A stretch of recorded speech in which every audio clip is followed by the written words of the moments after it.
Black Compass Media back live with another one. Shout out to everybody that's out there. Everybody that's gonna hear this. Tone Bro checking in.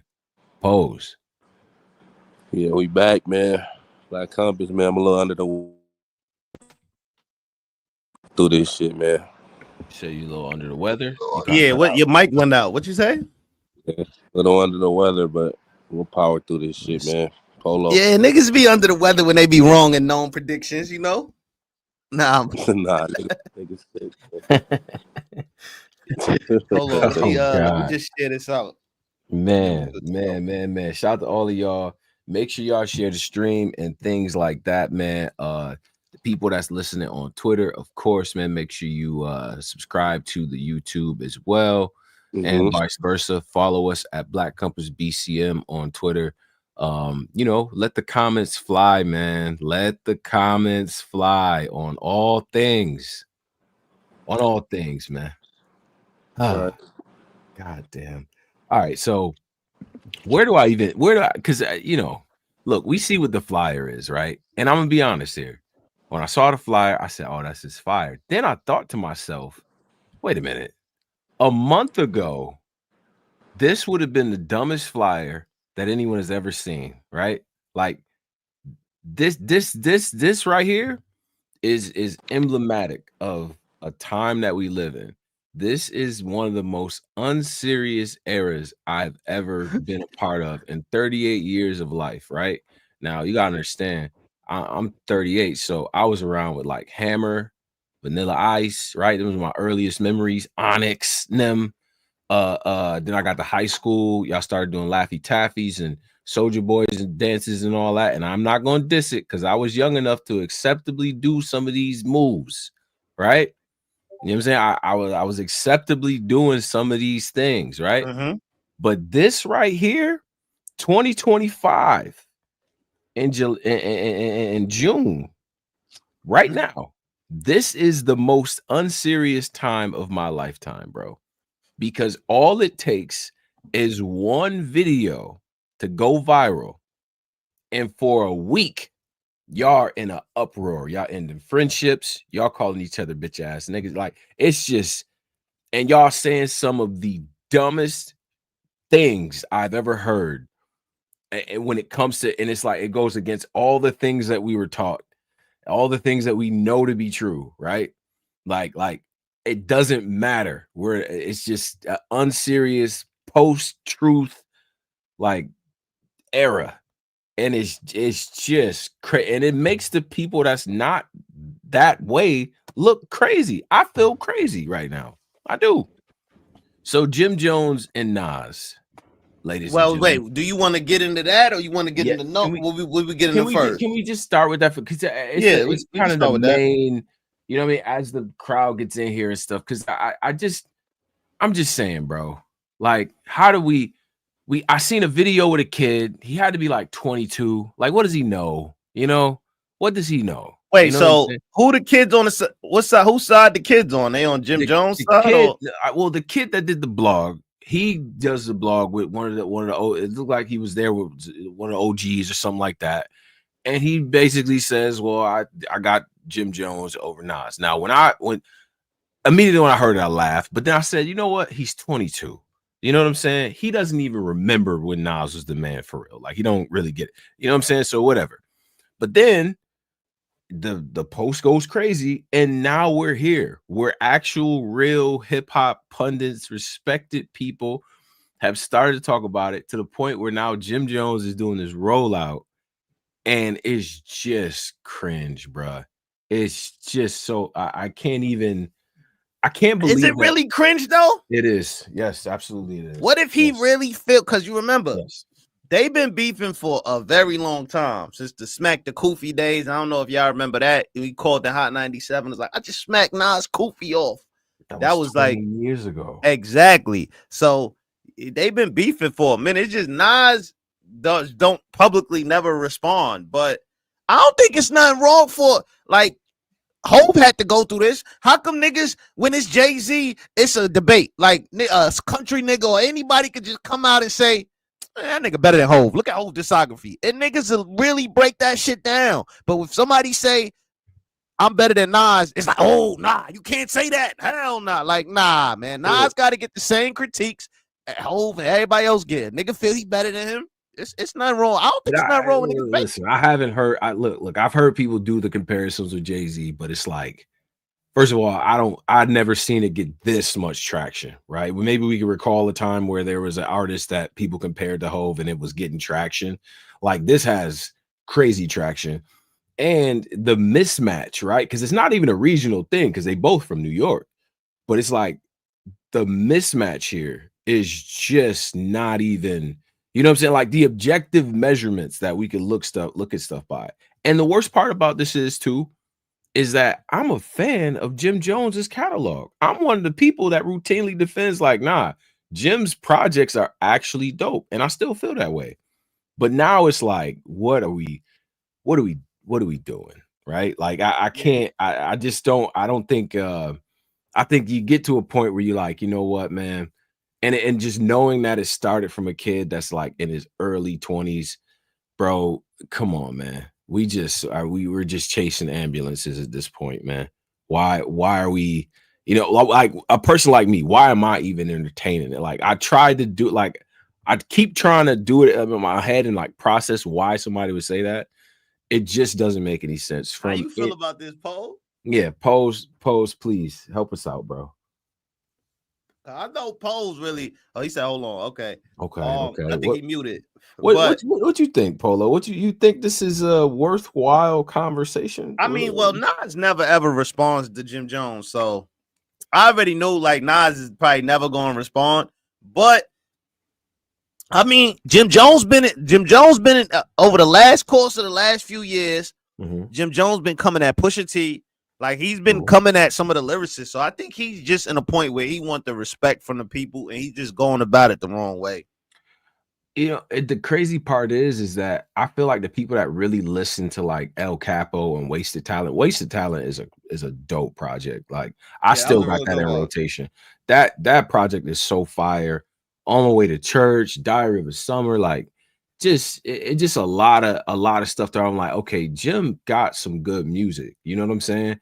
And I feel like the people that he wants to respect, like, or he was starting to, or at least when people start breaking it down, like, nah, Jim actually got some good music. Cool. But it's like, you know, and it's not that like, okay, we just doing this off of nostalgia. King's Disease just won a Grammy. He won Best Rap Grammy like recently. You know what I'm saying? Like the Magic series is recent. Like, you know what I'm saying? Like that. This is all like old man Nas is still nice. You know what I'm saying? I could see if it was like, all right, you know, we could end it at like 2004 or whatever the hell. Cool. But no, like, bro, the project with Damian Marley, the Distant Relatives project is still fire. It's one of my favorite Nas projects. You know what I'm saying? You can't even talk about the first three. I Am, it was written, and well, you know, Illmatic, it was written. I Am. I mean, it's, you know what I'm saying? Like, well, so honestly, he definitely can't compete with no Illmatic or Stillmatic. Like them joints kind of. But I'm even saying, I Am. I think the little later version of Nas, maybe you could kind of. They could probably maybe go back at like the N-word album, Nas and Down. Okay, maybe he could compete with that one. But if we want to do the N-word album, okay. If we want to do like, but Life is Good in 2012 was one of the best albums that year. Yeah, I thought that joint he did with was that Alchemist or that was it was one of them, A-Rab or Alchemist, one of them. That joint he said the critical occasions is on. I'm not here to make no issues of it.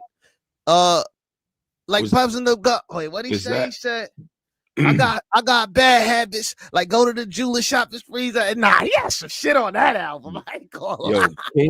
King Disease 1, 2, you know what I'm saying, is dope. Magic, the first one especially, is dope.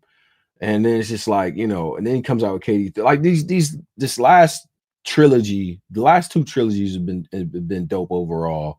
You know what I'm saying? Life is Good is fire. So it's like, you know what I'm saying? And then he's doing different stuff, like, you know, like he's not really You know, he's doing other stuff. I seen him with an orchestra, like him and AZ doing Life's a Bitch, like with an actual live orchestra. You know what I'm saying? Like I feel like he transcended to a point. You know what I mean? When they did the Illmatic documentary, Robert De Niro was at Tribeca, like doing the prelude, introducing the joint. You know what I'm saying? It's just like I don't know. His influence is like transcendent, bro. So it's just, you know, and I can't say Jim wasn't influential too. Jim was the man. Jim was the man for sure. For sure. I just feel like Jim at this point, he got to stop talking and just drop them records. Just drop them. Drop them disc records now. And you feel you better than him at this point, just drop them. Because going on interviews is making it worse right now. But I ain't gonna lie, he was talking. I seen a bag, I think it was Bag Fuels, one of these. I shared it. He was like he walk around with 100K just to battle a nigga. What? Why? Because he say he want that. Come on, what you mean? Why? This hip hop. He want that smoke. If you feel you better than me, put that bread up. Okay, cool. All right, hip hop, respect it, right? But like, I don't know. The people that he's doing this with is like, bro, you remember how what Nas and Hov was what it was, like, right? Like Nas, we've gone through that 20 years ago was the time to do that, right? Like, and we seen the clip with Nas where he just didn't take you seriously back then. Okay, we still salty about that, cool. But it's like, bruh, you know what I'm saying? And I don't think like this is, you know, at the end of the day, all right, you know what? I'll take it back. I'll give Jim credit for on some hip hop stuff, but I don't. Do you really want Nas? Yeah, I just think he meant it on a hip hop way, and I think because this era we in, where this era we in. Hold on, real quick. Nah, you keep going. Hold on, you keep going. Yeah, I want my phone. Okay, my phone good. Yeah. Oh, this era we in, I just feel like people get offended a lot about anything. So the minute somebody poses a debate because of the era we in and everybody getting offended over everything, it automatically turns negative. But I think he was just meant in a hip hop form. I don't think for sure. But I think people took it like, look at this clown old rapper talking to Nas. Like niggas took it. They took it completely left. Yeah, I can't even like look when people do the age stuff that they lose me with that too, bro. The best rappers is older anyway. I don't give a damn what y'all say. Like I don't. I'll take my over 35, my 35 plus squad of like 12 MCs and whatever y'all got going, y'all young dudes got going on. God bless you, but y'all not y'all. Come on, man. We talk about Push and Drake. He's in there too, y'all. Kendrick. You know what I'm saying? Like I'm gonna take those guys over whatever the hell else is going on. So I'm not even gonna do the old thing. I'm just saying that, you know, it's like, come on, man, objectively, right? But I don't think, and I think it's kind of one of them things to where it's like, if you of my generation, and I think Tyler the Creator said this like a while ago, which I thought was dope. Like, I don't expect your top 5 or top 10 to look like mine, bro. I don't expect. Why would I expect you to have certain people in your top 10? Like if you're 18 years old, like you don't know what it was like when DMX dropped them 2 albums in the same year and they was both classics. Like you don't even know. I can't be it. NBA Youngboy should be in your top 5, okay? And nobody should have a problem with that. If I got a problem with that as a 38-year-old man, I'm hating. Personally, I feel like I'm doing too much at that point. Right? Why would I expect you to have the same type of, you know what I'm saying? So that's why it's kind of funny to me that it's like, you know, people arguing about it. And it's like, bro, before we even had this conversation, I low-key need to see niggas IDs and birth certificates because like, bro, like, okay, you know what I'm saying? Because if you in my generation and you really think that there's a discussion about this, that to me is crazy. Does Jim Jones have the right to feel like he's better than Nas? I just think he want to rap. I think he in that mood. Kendrick, Kendrick got everybody in that mood. Pusha T dissing Kanye, he dissing people. So I just feel like Jim in that mood. He just probably delivered It's just also it's the platforms you deliver it to. Also, like going on Shannon Sharp with all them people and arguing with Shannon Sharp, one of the hottest black men in podcasting right now. Arguing with him, that perception of him telling you You ain't no Nas. Like that, all that is like, that hit a little bit different. Like his platform, where he rolling it out. I mean, I would have just honestly, if I was him, I would have left it at. I think this started. Where did this start? There was a. I mean, I just seen the little viral video, and I think he just started doing a media run after that. Once the video started to go crazy. Oh no! This is where it started. I'm sorry. He was on a podcast, and I think he was saying how the youth don't know who Nas is. Like he connected the youth more than Nas. That's true too. Yeah. But I mean, and that's fair to me. Nah, he's wild. It's kind of fair. Oh well, all right. It's fair in the sense it depends on your region, because I ain't gonna lie. Out here in New York, niggas still bump Nas. Like, I tell this story all the time. Yo, I literally, I was laughing because it was a crackhead with a speaker playing Ether. Like, I remember I told a story out here like months ago.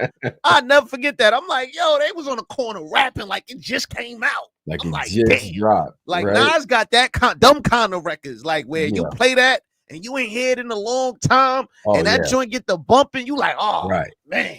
I did that with Made You Look the other day when I went running the other day, and I had Made You Look on the playlist. I said, oh my God, this motherfucker still ring off. You know what I mean? Made You Look, one of the, oh man, Made You Look. You a slave to a page. Nah, he went crazy. Lord, I mean, the instrumental is crazy. He's wilding on the record, and it's just like, okay. But y'all gotta understand though, because Jim Jones, he wear a lot of young nigga shit. Like, he's in the chrome heart jewelry, cars, flashy cars. Those is all youth magnets right there. So the youth gonna look up to him. So that's why he feel like he's more in touch with the youth, because the youth feel like they can relate more to him than as opposed to like Nas, who's like a philanthropist. Like, he's just like he's everything.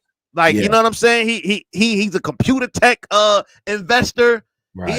He has software companies, he has rap companies, he has liquor companies, you name it. Nas got, quiet as kept, Nas got a very excellent investment portfolio. His portfolio is different. A lot of youth can't really, like, the average youth can't relate to that. Like, they're not gonna relate to that type of stuff unless their parents is implementing that in them, or they get older and they understand it. But most youth is gonna recognize the rapper that's got the jewelry, the fly clothes, you know what I mean? Like, in shape. He's gonna always appeal to the youth more. Yeah. And Jones isn't he's not above like, all right, the new dope, MC, okay, they want to, they doing a little concert or something. He gonna pull up, you know what I'm saying? Or he might do a feature, or he might, you know what I'm saying? Like, he reaches out that way, right? Now, Nas is more so on some like, I transcended all of that, and I'm showing y'all what's possible outside of this. You know what I mean? It's two different ways to do it. You know what I mean? And just like I said with Nas, with what Made You Look, man, it's certain records that Jim got, that Emotionless and Baby Girl and all that, bro. Listen, bro, them bitches come on at the right time. You ain't heard them in a while. You're like, okay, go back. You feel me? Pure rapping ability though, I don't think this is a close, you know what I mean? But this is an era that doesn't, I mean, I don't think they assess stuff on that same type of level, right? Like, they, the rapping, the message, the storytelling, all of that different stuff, they're not looking at the elements like that. You know what I'm saying?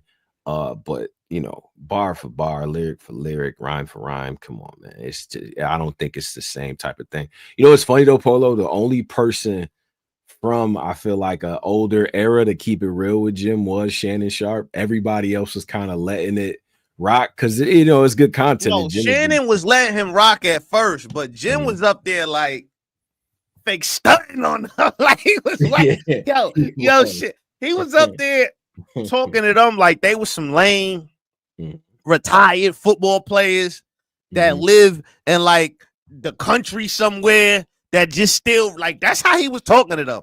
And Shannon like, what? I got the #1 podcast in America. You better check the numbers. Yeah. Like, check the numbers. You're not talking to no. That's the one thing about Harlem. Niggas from Harlem, they'll talk to the president like he a bodega worker. Like, it don't. Harlem niggas, I'm telling you, Harlem niggas, they'll literally look at the president. Yo, Yo, make my chopped cheese, nigga. Like, they really Right. talk to the president like that. Like, all them niggas got no respect. Any subject that they're mildly have expertise in, right? Like they Oh, will argue that, forget like about when it, bro. he did the whole like let's do a push-up contest. You know what I'm saying, Shannon? Like we call him out to lift weights. First of all, Shannon Sharp don't like he skipped a day in the gym. You know what I'm saying? But it's Shannon like that Sharp, confidence. yeah, Shannon Sharp looked like he been working out since he was 11. Come on, bro. And then, but it's that confidence. You feel what I'm saying? Like they argue with an expert on anything. Like I'm gonna be honest, the rep that New Yorkers get, like we know it all, everything. That's really Harlem. It's just that very Harlem thing. It's just that you know New York got that like the entire New York like that. Brooklyn niggas is more like Hove-ish, like reserved, observe everything before they speak. You know what I mean? A little bit more laid back, not so bragging. A Brooklyn nigga could be a millionaire. You probably won't know until like your 10th time meeting a nigga. Like this is literally happening to me before. Like I'm literally hanging out with a nigga and we in the gym and he from Brooklyn and this nigga's a multi-millionaire. Like no funny shit. And we all around like after the gym, we all like, you know what I mean? Whatever, going to the salad bar, whatever, whoop, whoop. And then come to find out, they're like, oh yeah, he own a bunch of trucking companies. This is his crib right here. I'm like, wait, what? Like, so he's blending in. Yeah. So that's the Brooklyn thing. Like Brooklyn is more, they teach you that since you young. Like, nah, you can't be that hot. The boys is out here. You gotta relax. Versus Harlem is a little bit more showboat. It's summertime. We bringing the cars out, the motorcycles. Right. You know what I mean? We got the hookah on the sidewalk. We got shit on. Jewelry. And they gonna talk shit the entire time. That's the fact. Whole time. So I mean, I love Harlem though. Harlem got a lot of black culture, a lot of history. Because they proud. That's why I love Harlem. Yeah, so I don't mind it. They proud of their stuff. They proud of their art. They proud of their people, and they not gonna take no L's. Not rhetorically. No way. No, sir. You can argue with a Harlem dude. You can argue with it could be quantum physics. Like, man, you don't know no physics. Be like, what you talking about? Like, come on, bro. So outside looking in, they not gonna understand Jim Jones confident because if you ain't a New Yorker, you're not gonna understand. But Jim Jones probably really feel this. Like, it's probably not like this. Probably ain't no troll. Like, he probably I don't really think it's a troll for Jim. I don't. He probably really feel like he better than Nas. It just exposes the generational divide on what people think, like how people rate stuff. You know what I'm saying?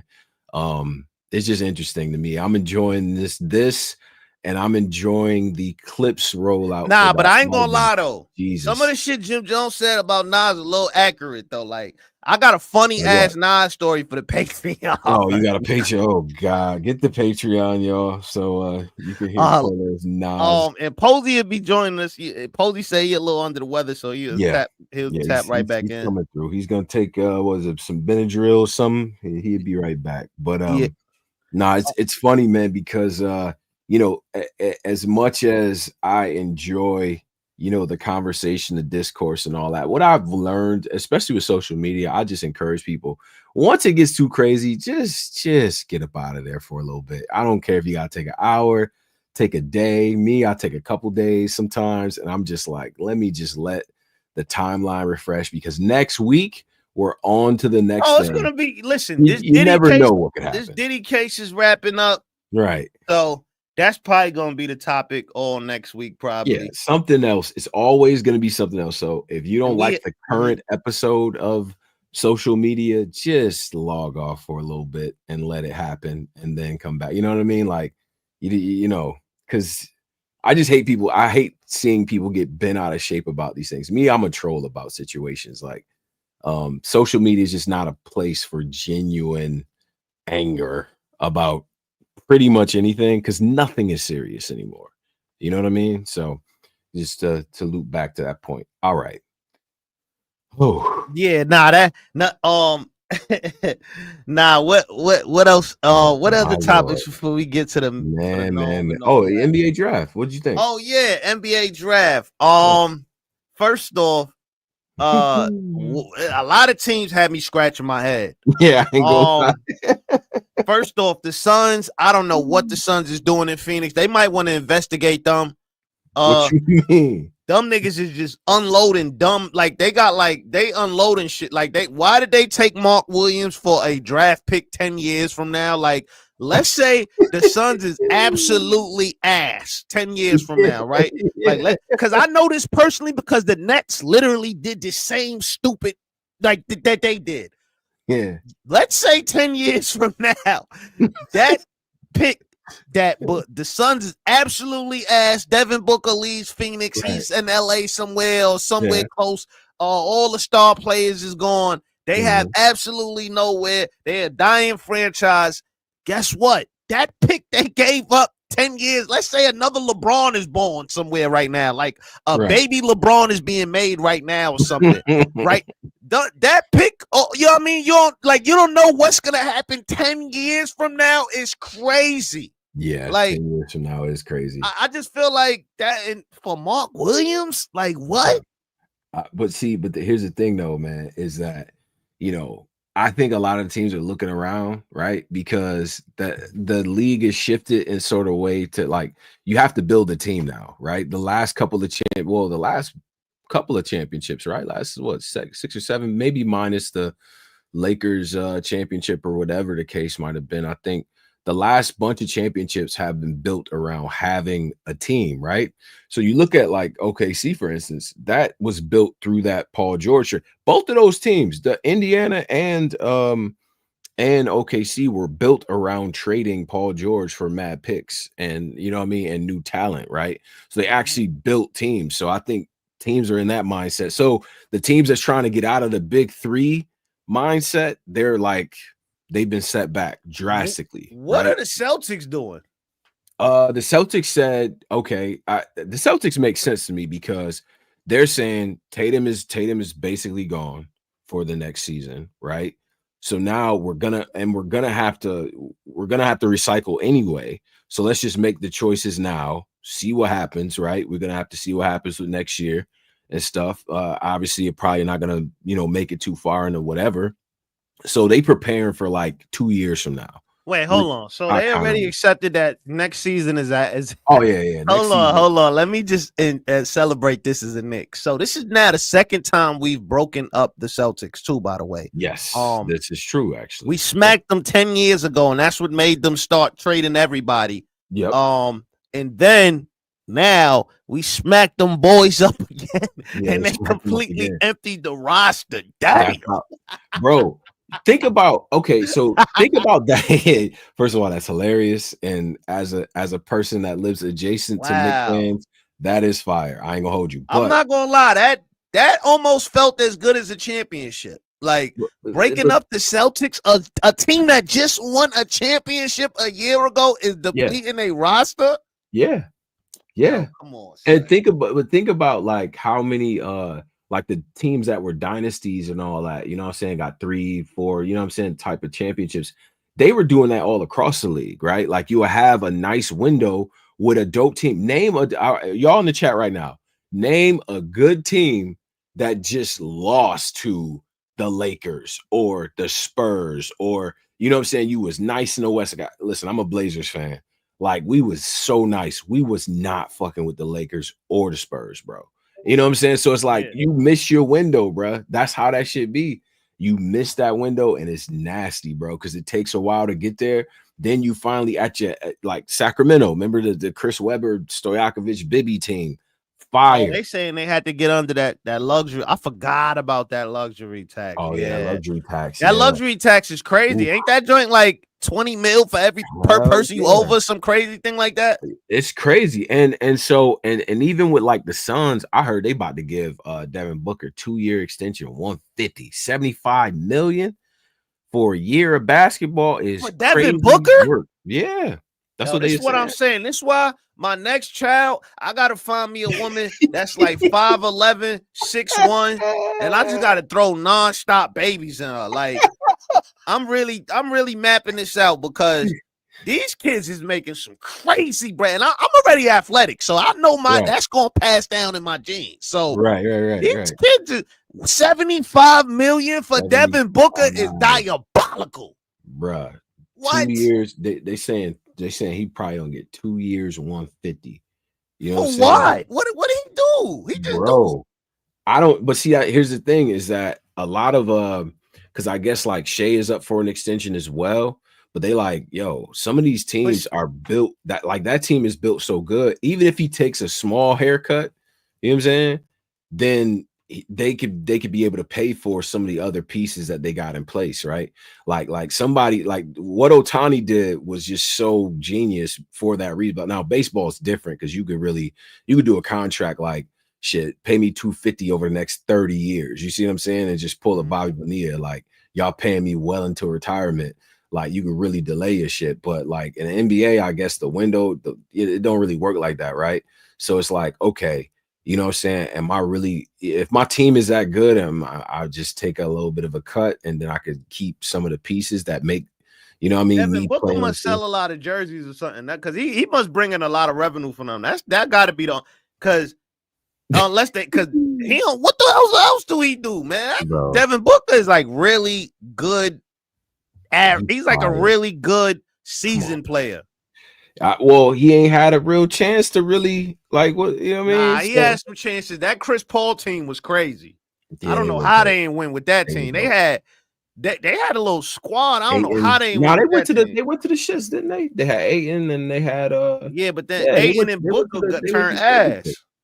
But see, but that's the thing though, bro. Is like certain players, bro. Like, all right, I'm gonna just the bubble Suns was crazy. It was. Yeah, imagine Devin Booker on like.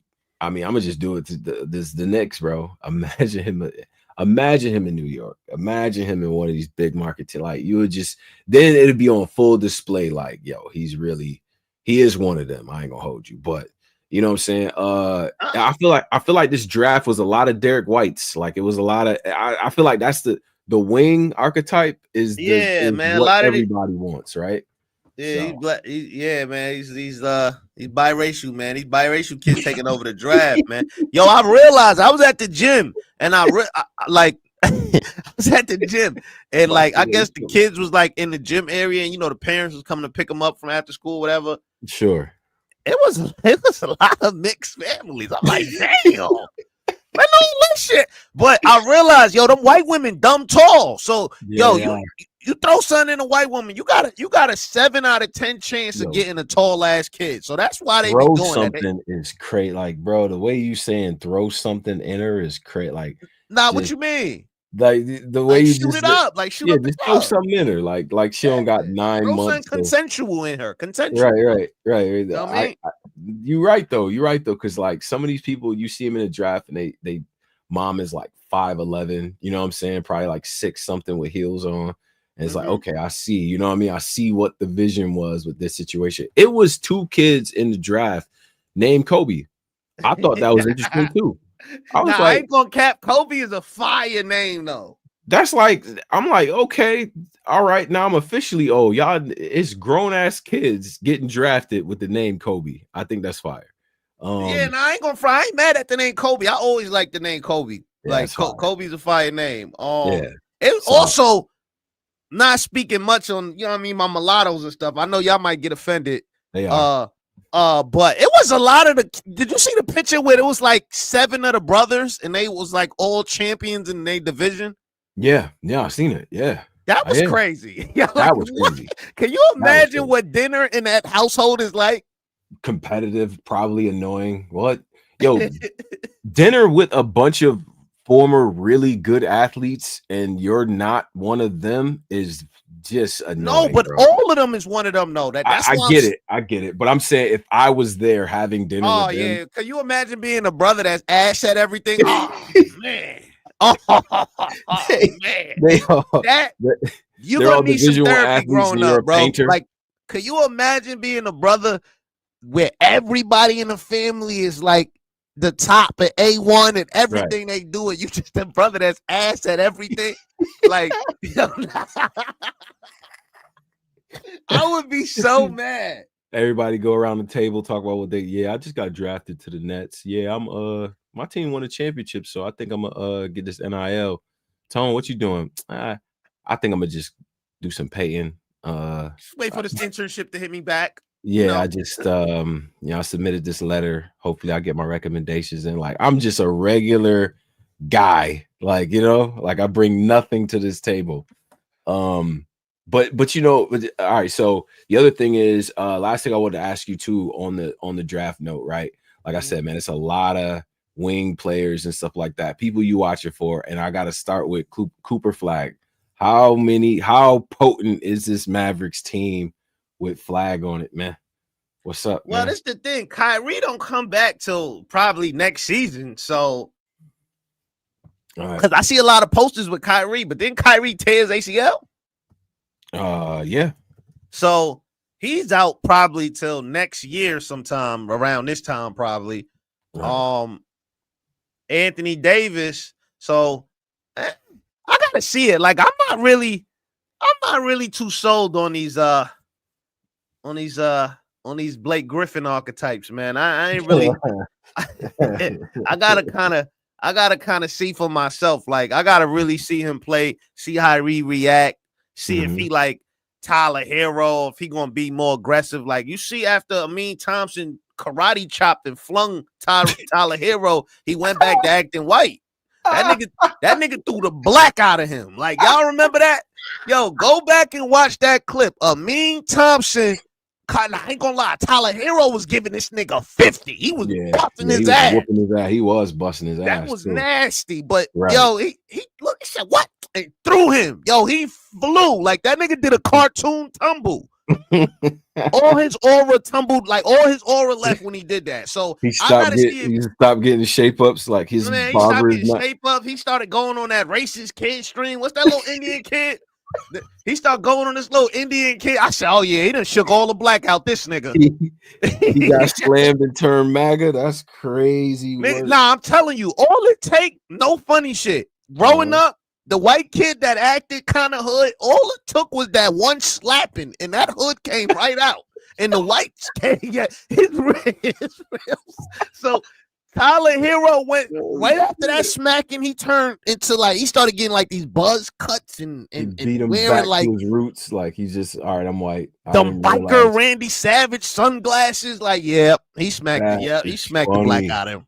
Yeah, that's great. I gotta see if Cooper Flag gonna be like that because the NBA different and he at the 3. So he going against all the demons. Oh, he going against just straight up animals. And that's the other thing too. What I noticed about the league, which I actually like a lot of two-way players, bro. Like you can't, because everybody watched all right, the casual fans might not have watched OKC and Indiana, but when you look on that court, there are people on that court that can do everything on both sides of the basketball. Oh yeah, my fault. You know what I'm saying? Yo, Pose, you there? Yeah, I'm here. Got you, bro. These like Mathurin, Neesmith type, J-Dub type, like that's what the NBA wants right there. No, that's what I'm saying. So Cooper Flag, his position that he's coming into the league in, he's going against all the threes. Like he's like, if you think of the teams, a lot of the teams best play, a lot of these best players, for the most part, is play the 2 to 3. He's gonna be I gotta see that. And he ain't got no Kyrie, so he's gonna be. I mean, he do got AD, but AD, we all know AD. Might be a 40. He's a possible 40, 50 games that he's done for the season. So right. We gonna see. But I mean, that's so crazy that the Mavericks literally had to trade Luka to get the first pick. Like that was some real rig. Like, come on. Yeah, that I mean, if ever a time that you felt like this joint was rigged, that was one of them right there. And you know that little first Mavs versus Lakers going against Mavs. You know what I'm saying? Luka show up. Him and Cooper Flag will have one of the moments. Oh man, you already know that's must see TV, and you know Luka loves shit like this. Like he gonna try to bust. He really gonna try to bust his nigga ass. Like nigga, yo, bro, I'm really who I said I was, and he done lost 30 pounds too, from what they said. Like, I gotta see it. Yeah, I gotta see, man. I gotta see for myself. Watch out for my man, Con Knipple though, man. He got. Con Knipple about to be in this. Yo, why did the Nets draft? Yo, the Nets now the Nets confused me the most out of all the teams. They had the most leverage to get shit, and they got nothing but draft. Like maybe these players in the next 10, because they got 5 of them, so 2 of them is gonna be a star. Like 2 of them gotta be good. Yeah. There's no way they drafted 5 players and all 5 of them come out ass. It's yo, if all 5 of those players come out ass, they gotta sell the franchise, fire everybody in that room, and start over. They might have to move the Nets to Vegas or some shit. Let LeBron have these niggas. But it's just the picks. They still got the picks. They could trade it anytime and get some blockbuster. Like it's just about having the picks. What picks they still got? Which one you just said they got? I think no, because they drafted 5 first-round picks. They had 5 draft picks in the first round. Oh yeah, I don't know then. That's what I'm saying. 5 draft picks in the first round is crazy. And let me just say, just as a quick reminder, right? I always go back to this 2009 draft. 2000 Minnesota Timberwolves pick Ricky Rubio and Johnny Flynn. And it's just like they get Ricky Rubio from Washington, they get Johnny Flynn. After Johnny Flynn is Steph Curry and DeMar DeRozan. Like, you know what I'm saying? It's just like these things happen, bro. It happens, man. It's but Johnny, but to be fair, Ricky Rubio was him overseas. He was. But remember, Ricky Rubio got some freak injuries early in his career, but he was still a problem even after the injury. So that'll show you how good he was. But Johnny Flynn was good in college, but he was small. Like he ain't translate that Big East tournament. I remember he was he was big, but then when you got he came in the NBA when they was still in they was transitioning to that big body era. So Curry just got it. Yo, Curry, it was just meant for Curry. Like Curry, it was some shit just meant to be. But the Knicks also messed up too. The Kevin Knox, I will never get over that draft. You know how much good players we look past to get the Kevin Knox. Frank Nitty too. Frank Nickerton. But see, Frank Nitty was he had a crazy Frank he had a crazy oh no. I'm thinking about Frank. I'm thinking about the white boy Frank that went to the other Frank Nick or whatever, the one that LeBron nah, we had the Frank Nitty. Oh no, hell no, that's that French dude, right? Yep. Good Lord, nasty work. That's what I'm saying. Like Kevin Knox, whatever his name is, yo, that was a crazy pick. Like, was them niggas smoking in the office when they was doing this scouting report? Kevin Knox made sense in that area. Some niggas just don't. Oh no, bro. If I pull up that Kevin Knox draft right now, bro, stop it. Hold up. Matter of fact, bro, it's because we speaking in hindsight, but at that time, Kevin Knox was he was one of the top talent coming out of college. Hell no. I feel like he was so ass. Niggas should have looked into that because he was too ass. Like sometimes niggas don't translate. Hold on. Okay, let me look at his. College does do that, man. Somebody brought up Frank Kaminsky. That's another one. That's who I was talking about. That's who I thought we was talking about. Frank Kaminsky. He was the man in college. Nah, he was elite in college though. So I ain't really. He a 7-footer that can shoot. That's a chance you take. But hold on, I'm trying to look at this draft. Man, college is such a crapshoot, and I guess so Brandon Ingram wasn't Brandon Ingram in that draft. Okay, so these are my nigga. We picked Kevin Knox over Shai Gilgeous-Alexander. Do you know that? Yo, bro, the Clippers had him, and when you look at his highlights, bro, he was killing in Kentucky, and he was 6'6". Like, what do you mean? Yeah, who was y'all point guard what was y'all team at the time? We speaking in hindsight, bro. Man. Okay. That's one player. That's one player I named. Okay. We let Mikal Bridges go, who we also end up trading mad shit to get. So we let him go. Michael Porter Jr. We let him go. Lord have mercy. Dante DiVincenzo, who we end up trading to get for back again, we let go. Yeah. Anthony Simmons, we let go.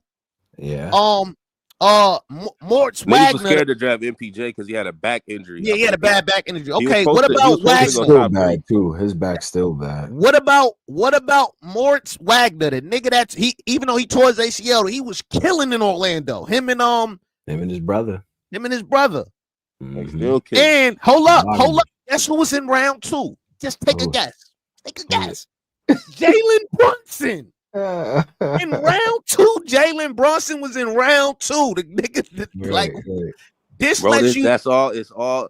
it's no way that you, as a scout, you expect the undersized. Some niggas just turn out how they turn out. That's true. Jalen Brunson is an undersized guard. If I'm a scout, it's like I didn't know he was gonna be like that. nobody knows that these niggas gonna become these people, bro. I feel like that is so bad. The fact that you had so many people afterwards that end up being nice, that goes to show your scouting is not doing a good job. They're not really scouting. Sometimes them niggas is on Chat GPT doing the work, bro. Them niggas is not really doing homework, bro. Them niggas is on Chat GPT. Yo, who gonna be the nicest niggas for the next 2 years?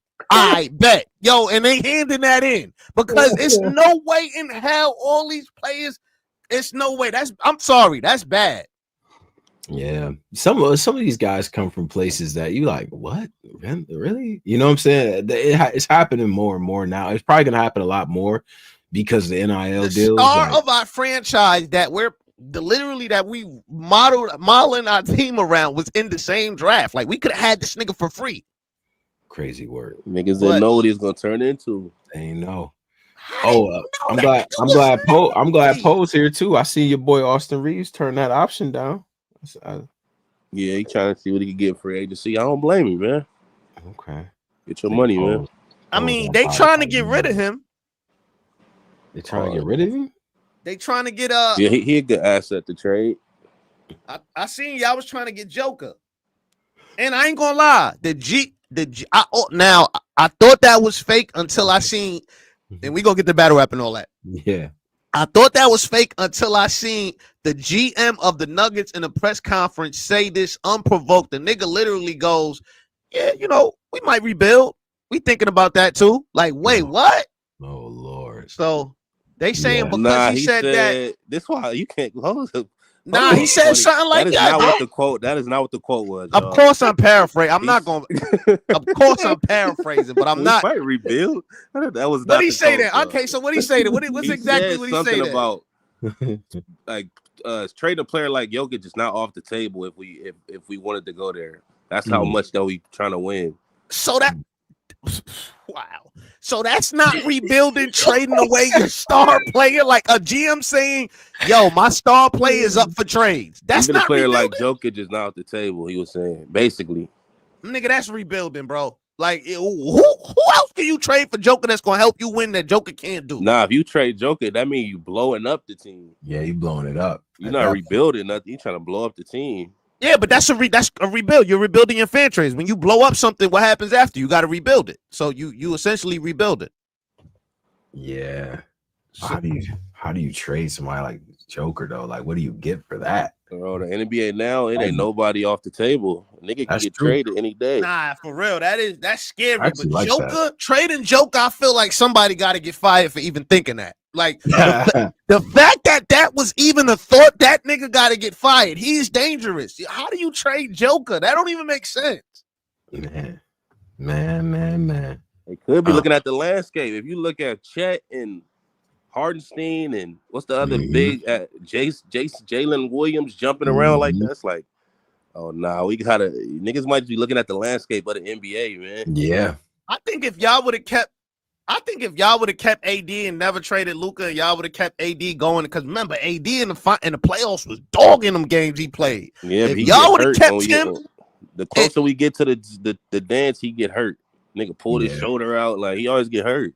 I think y'all would have went further with him, because y'all matchup problem. Y'all got matched with a big team the first round. Like I think y'all needed that nigga bad. Yeah, that was bad. Yeah, we did need AD, but he's AD, man, he get hurt too easy, man.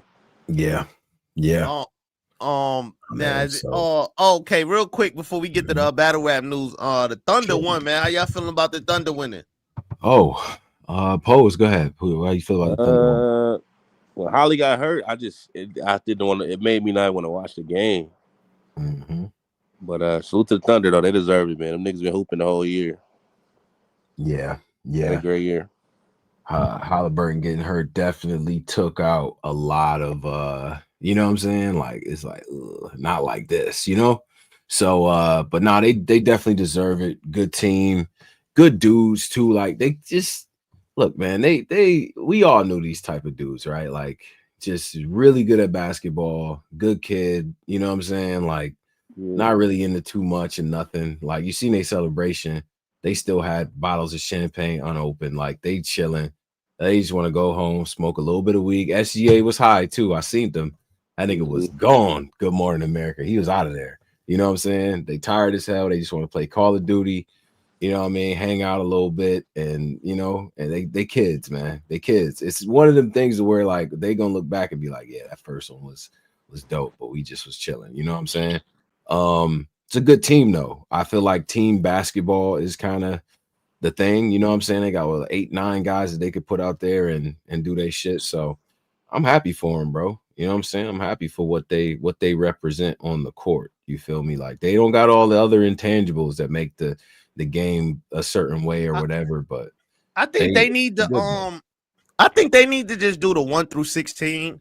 They need to get rid of that East Western because like I'm just saying because it's too many games. Like the playing, I don't like that. Like I like the playing at first, but I don't really like the playing no more because it's like that should just be a waste of time. Nigga get injured in that shit or nigga you just wasted. You know them niggas gonna lose anyway. So why are they even fighting to get in the playoffs? And nine times out of 10, except for with the Heat.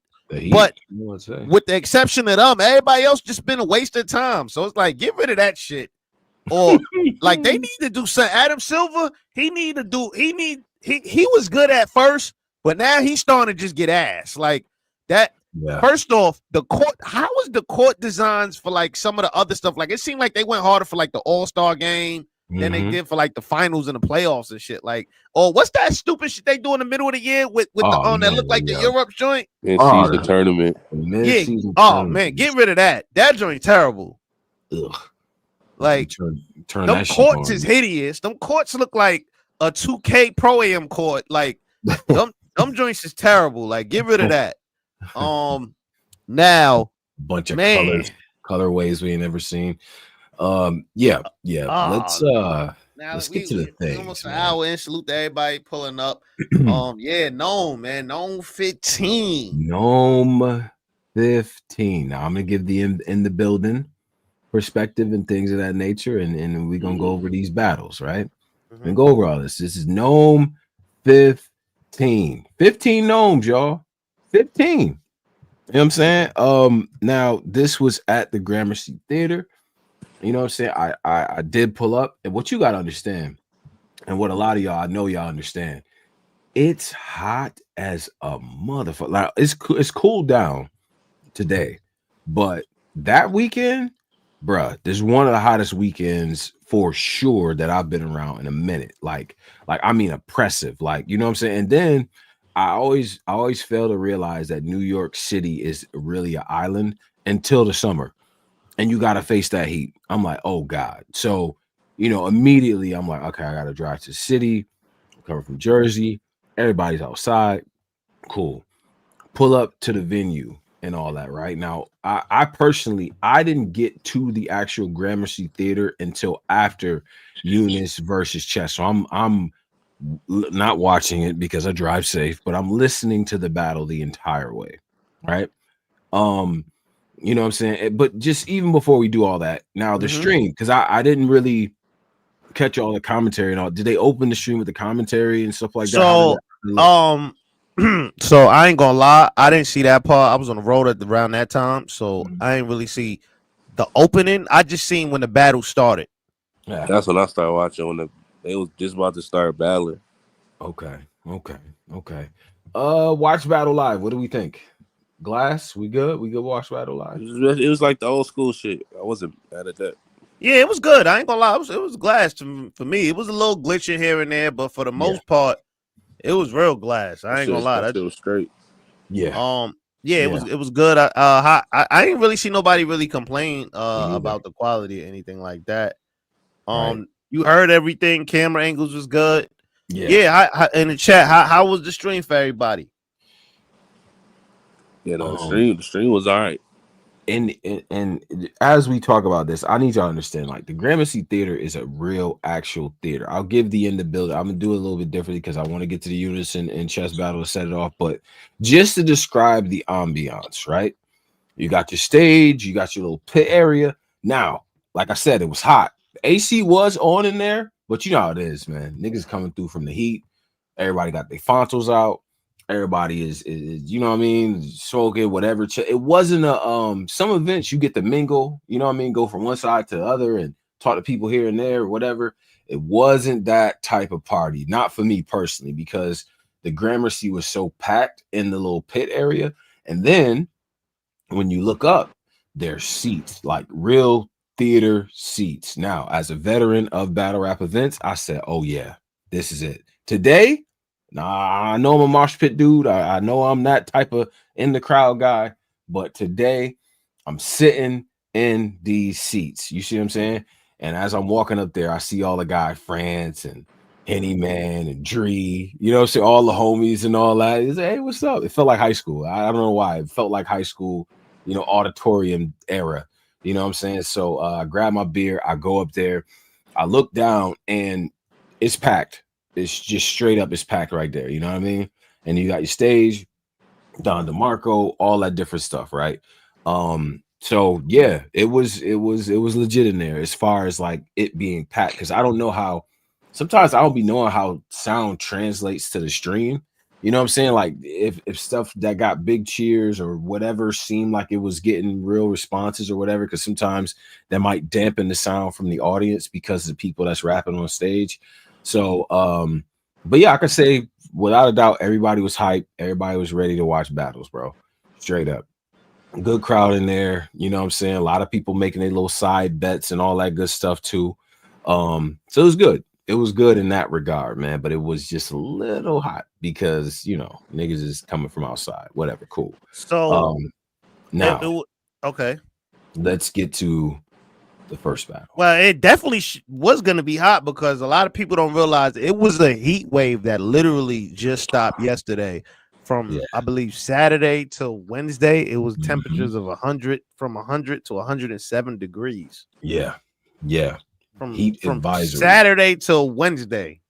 Yeah, it was crazy. It was crazy work. So all right. First battle of the night. Yeah. Chess Bronx versus YUNUS, man. Set the tone. Set the tone. Ready to play him. Yeah. Yeah, now I ain't gonna lie. I want to say this. I put out a prediction post on Twitter early. You know me. I put it out. I don't just talk. You know what I mean? Everybody, who you got, man? Put it out. Who you got? I had YUNUS 2-1. A lot of people was writing me saying all type of stuff. So I had YUNUS going into the battle. I just want to, you know what I mean? Now, the reason why, let's get into the battle and then let's get into the battle. Now, I felt like immediately I was like, okay, it's going to set the tone for the night. I'm expecting greatness from this battle and things like that, right? It was interesting because I was like, man, like it didn't it's a battle you got to watch back. I'll just say it like that because like I guess at first I'm like, is this just okay? Are they doing, you know what I'm saying? Because Chess starts off, Chess is doing his thing, he's getting the reactions and all that stuff too, you know. I felt like it came off of just maybe a little bit choppy. I know he had to fix the mic at some point or something like that. Within the first couple of bars, I'm like, oh, what are we doing? You know what I'm saying? But he got his shit back. He had a lot to say to YUNUS. You know what I'm saying? He was dope. He was dope. That nigga YUNUS has some shit. YUNUS has some shit too, bro. He did, man. He did have some shit. I'm gonna have to. This is even one of the battles that you gotta. It's gonna be debate. In my opinion, it's gonna be a debated type of battle. I like what Chess was saying. I like how YUNUS was putting this shit together, and I feel like he might have answered a lot of questions with his performance. What did y'all think about his material? Like first round, I think a lot of people gave that to Chess, but I did see people giving that round to YUNUS as well. I ain't even gonna hold you. I seen people give all 3 to YUNUS. I'm gonna come clean. So, what did y'all think of from the first round, and then with YUNUS's material and shit? Because I ain't gonna lie, I was a little bit nervous about how the crowd might perceive him. You know, the reason why I had YUNUS, when I had came to pick YUNUS, is because I realized, and even in this battle, I still realized that Chess ain't really know much about YUNUS. Like he ain't really. That's true. That's true. And I realized that can also be a disadvantage for the veterans. Like the same thing kind of could have happened. Like, you know what I mean? It happens in the past before where like a veteran might give a shot to a new guy on a big stage and he might not take him all that serious because and it's not because he's not taking him serious, it's because he probably don't know a lot to say to him. But I thought Chess in the first round was a lot of slogan chants with the crowd. Yep. Sloppy in between, like pausing. This battle had to be at least an hour or some change. Oh my god, that was the other Chess doing that shit, stopping like. Oof. Yeah, that thing was a little cringy. I ain't gonna lie. Like, I don't know how it was in the building. Maybe the building was a different vibe, but on the stream, it was like it felt like, you know what I mean, he kind of was hitting the R2 button a lot. Yeah, it was a lot. Hitting the R2 button is crazy. He was hitting the R2 button a lot on that joint in the first round. He tried to beat him with all slogans, damn near. For a lot of the parts. How you felt about the first? Yeah, the first I think had YUNUS in the first. Chess he stopping. I don't like niggas that keep stopping. Yeah, that's my biggest pet peeve in battle rap. Like niggas that keep stopping, I damn near it get me not interested in the battle. So Chess was doing a lot of that shit. I did not like that. So yeah. I don't know. I had that nigga YUNUS in the first. I got some bars and stuff too. Hold up. Bars. Ooh, okay. Come on, man. I know I do my home.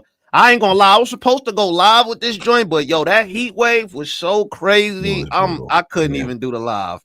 Well, you keep going. I gotta look through my notes. Yeah, I do think there was a moment there where, you know, as Chess is going, I'm like, man, he's done a bunch of slogans. He's gotten the crowd hype. You gotta have some substance. Okay, yo, my fault. So yeah, round one, Chess had the he had the champion of the year chastity belt line. Remember, he said I'm basically telling this version lock in pussy.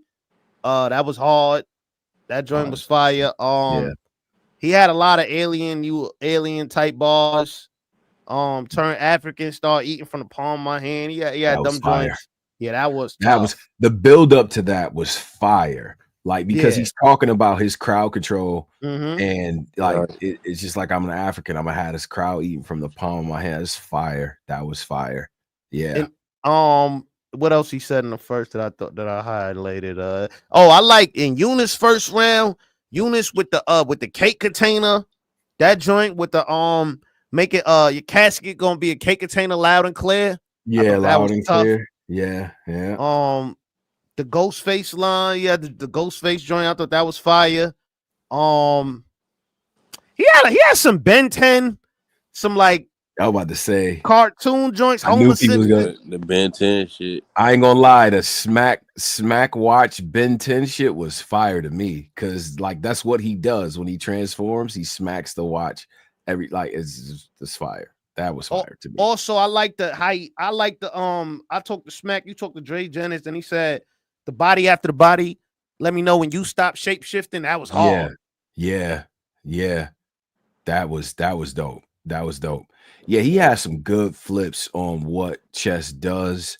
I felt like man, like if he's gonna write up from here, you know what I'm saying? Like it wasn't, and that was the other thing too, right? When you see somebody on the big stage the first time, you look for the comfortability. He seemed very comfortable up there. He's very confident in his material. You know what I'm saying? He's confident in his material, and yeah, it's exactly right. Like he doesn't really know too much about YUNUS, right? Like he doesn't.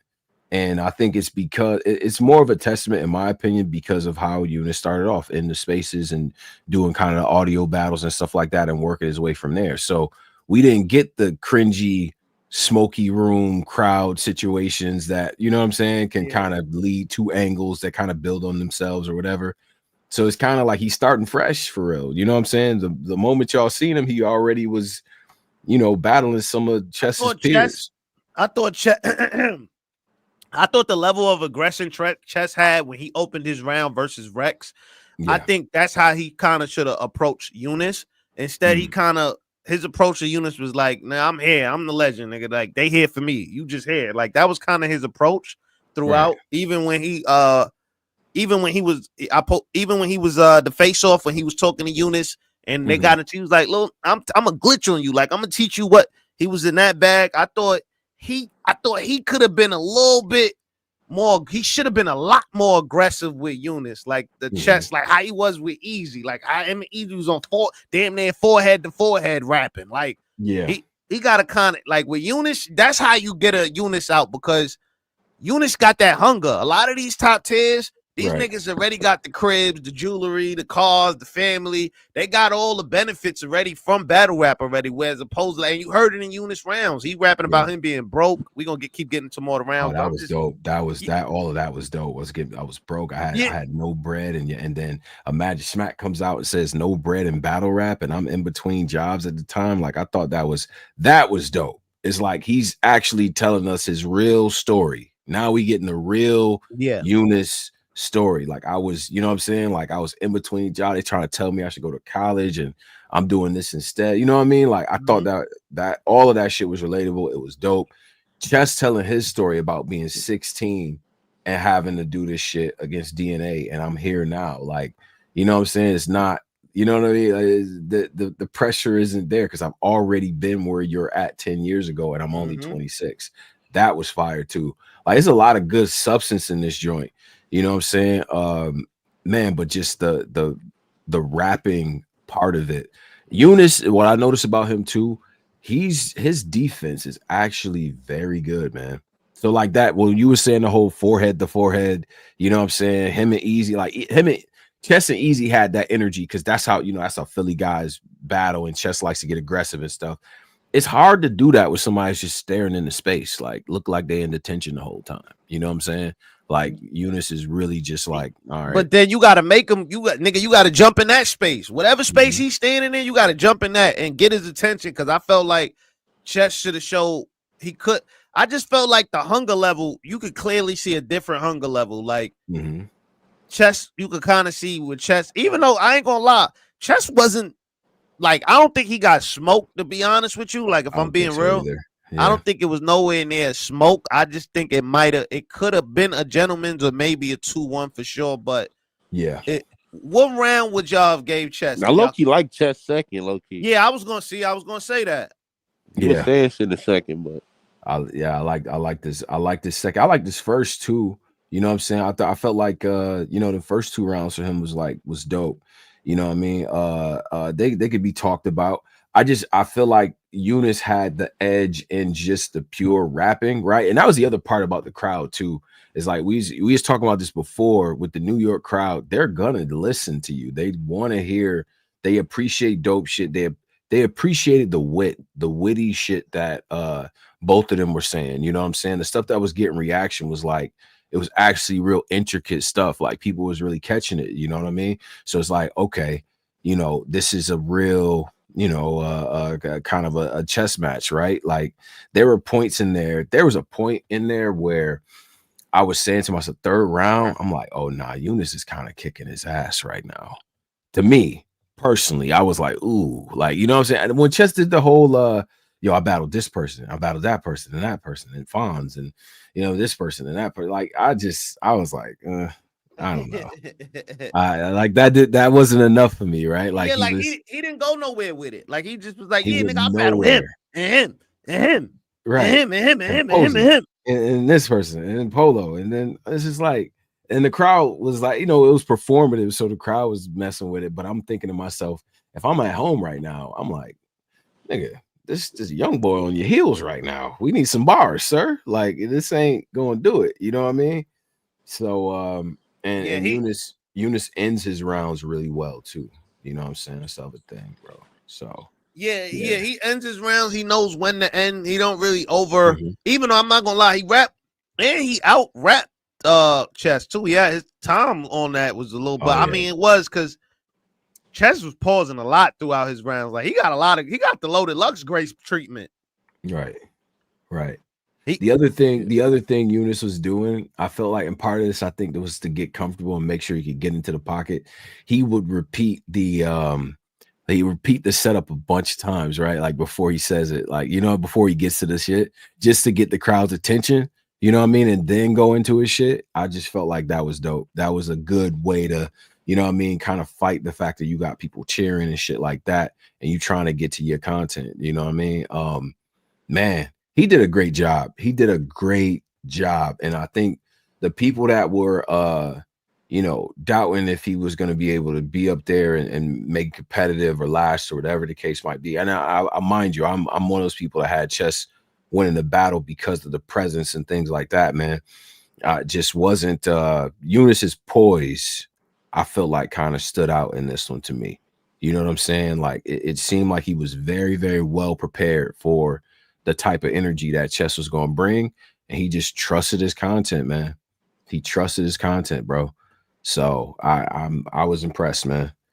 Eunice to me got that battle for sure. So yeah, he definitely got that battle. What was the next battle after this? Next battle after this, didn't they switch it? I was wondering about this order. Yeah, it was John and them. John and FONZ. Holy I shit. told y'all that. Listen, man. This one, yeah. I told y'all that angle. They don't like that, even because you gotta understand. Before Shorty starts speaking, John had this boss aura to him. He the boss of bullpen. He bring Cassidy to bat. He bringing all these different people to battle rap. Once Shorty introduced that love triangle angle, it's like that joint a little that hurt a little bit. It ain't the fact. It was just John. Like John played defense the entire battle. Exactly. It was no point where he was on offense. That was the problem. Like he could have played a little offense. It would have been. But I told you he was gonna do that because that angle was hitting him. Like that angle was effective. I just didn't expect that. Like John's a smart battler. I didn't expect him to do that. But to do that the whole night, and then the other part was right. If you're gonna, because I was having this conversation with Henny, because as John was rapping and kind of getting ahead of the narrative, FONZ hadn't said nothing about it yet. That's so what I'm saying. Like it was like okay, because you could approach it a couple different ways, right? You say, well, I wrote it this way in case he does say something. Now it's not going to be as receptive as well. But the problem with that was it wasn't like he was saying nothing crazy in his defensive writing. So when FONZ went, it still hit. It's like you're almost helping him sell the angle now because it's not like you're saying anything crazy. You know what I'm saying? On top of the fact that he got some shit for you. So by the time he got it was and he does the DMX shit. By the time he got to that DMX shit, I said, wait. Before we even get to that, it was too much run. It was like too much room on the runway. The first round, he broke down the Bad News clone joint where he was talking about John with the 12 apostles. But he said, Loso confessed to God, everyone John is a 12 apostle. Like he was wailing him up from the first round off one angle.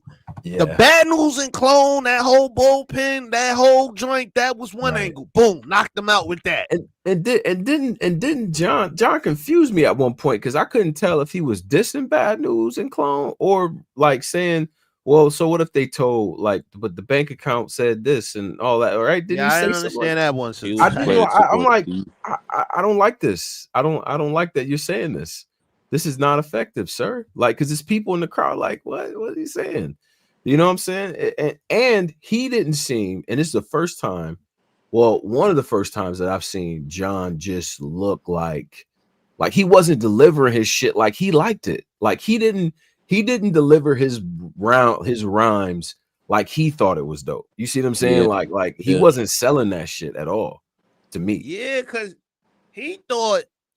See, now what he didn't realize is what Posey was trying to say. Posey was like, nobody give a damn about that. But when he got in there and was talking about it, I think he made everybody care about it. Like I didn't understand that one. Like John is usually really good at like that, like the defense and offense and knowing when to use either or. But this battle, he came in the battle with his hands up. Like he ain't throw no punches. He was just straight trying to, dodge and counter. Like it was, I don't know, man.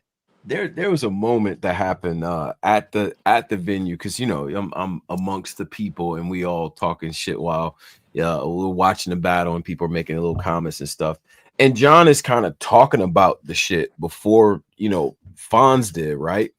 And there was like two women sitting in front of me and a guy, and the two women was like, wait, what is he talking? Who is that? What is he talking? And the dude in front of me was like, yo, John was in this like weird situation with, like, he's breaking the situation down to them. You see what I'm saying? Like, as the battle is kind of going, like he's trying, nah, this is what they talking about. And then one girl was like, oh, that's crazy. What? So then imagine, multiply that by like 50, right? Because there's a bunch of people who are casuals in the crowd that don't quite know what the angle is.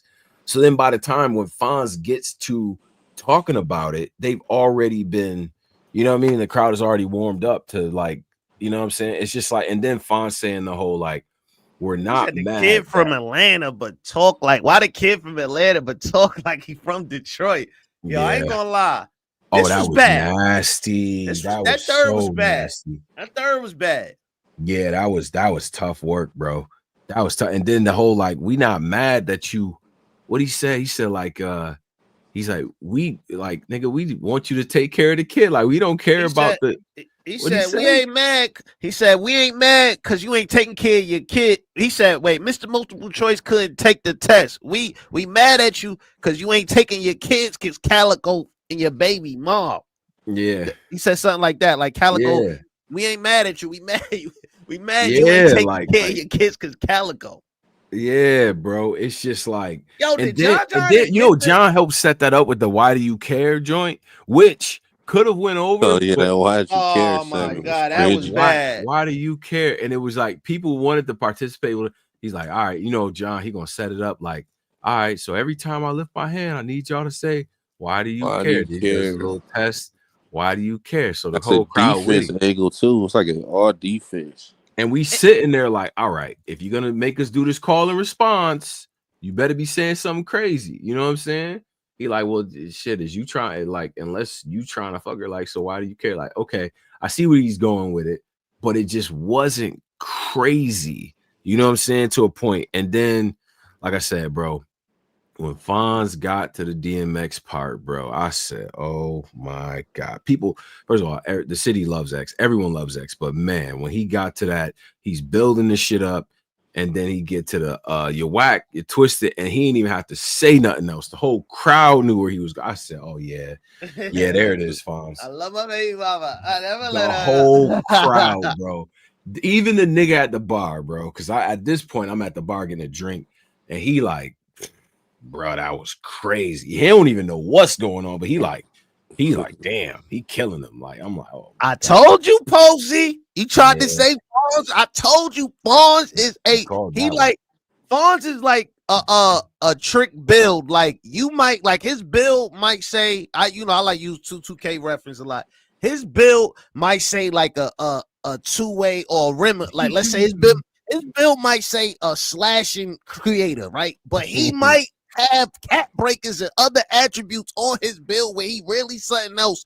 But you thinking one thing, the nigga FONZ is a puncher, but he's also fake a really good angle on the low too. So a lot of people, y'all don't want me to keep it really real. I'm sick. Oh, here we go. Oh, Lord. Keep it real. Keep it real. Keep it really real. Y'all don't want me to keep it extremely real. Go ahead. Nigga, that battle was ass. If he ain't do that, if he ain't had that third round with the DMX shit and the Yonkers, nigga, that battle was going down his ass. He would have won. But guess what? He did have it, nigga, and it didn't go down his ass. Your man got John got. I mean, he didn't prepare real good for this battle. Like, this wasn't a really prepared. I ain't gonna lie, Cal. The same thing gonna happen to you versus Rum Nitty. You ain't get away. You ain't get away. You ain't get away with it yet. Whoops. You ain't get away with it. Wait. So you said what just happened to John helped set up the angle for Rum Nitty? Man, Cal getting the same thing. You think Rum not gonna go in that battle with a bunch of pawns? Rum not an angle nigga, bro. Here we go, Pose. Here we go. Don't do it, Pose. Don't do it. Here we go. Don't do it. bro, Rum Nitty is not an angle. Rum- You don't think he can make punchlines out of this I situation? think it make them pause punchlines, but okay, cool. No, Pause bar. What bro. you mean? Okay, that shit Wow. gonna rock. That nigga Pose Like, ain't this learned is nothing from this sad, FONZ man. battle. He ain't learned nothing from this, man. He thought FONZ just did this I by didn't accident. even think. I didn't even think FONZ was going crazy. I just thought the third round, the DMX segment, that was incredible. The rest of that shit was cool. Like it was nothing incredible. Like y'all making it sound like that nigga was wild. Yo, he got a certain badges, and I didn't see nothing incredible there. That was not a top known performance. That was okay. Man, That was okay. That was a so good third. okay nigga just wiped the floor with John John. John came in there scared, playing deep. I don't know what's up with John John. He had his baby mom on his mind. Yo, why did John John say? Why did John John say the only thing I regret is not wearing the rubber? Like what? Why did you? Why did you even say that? I didn't like his defenses, bro. I'm gonna come clean. He played defense the entire battle. I was like, is this John John? Unnecessarily too, in my opinion. I'm like, you could attack him a little bit more, but man, it's just like, and even like the crowd was just like, I remember when she had called in my show a couple months ago, and I told her, I said, this angle gonna hurt. She's like, nah, John John a good rapper. Like he could counterwrite any. Okay. You can't counterwrite this one. Some things is uncounterwritable. This is one of them. I wasn't expecting them to have that battle second.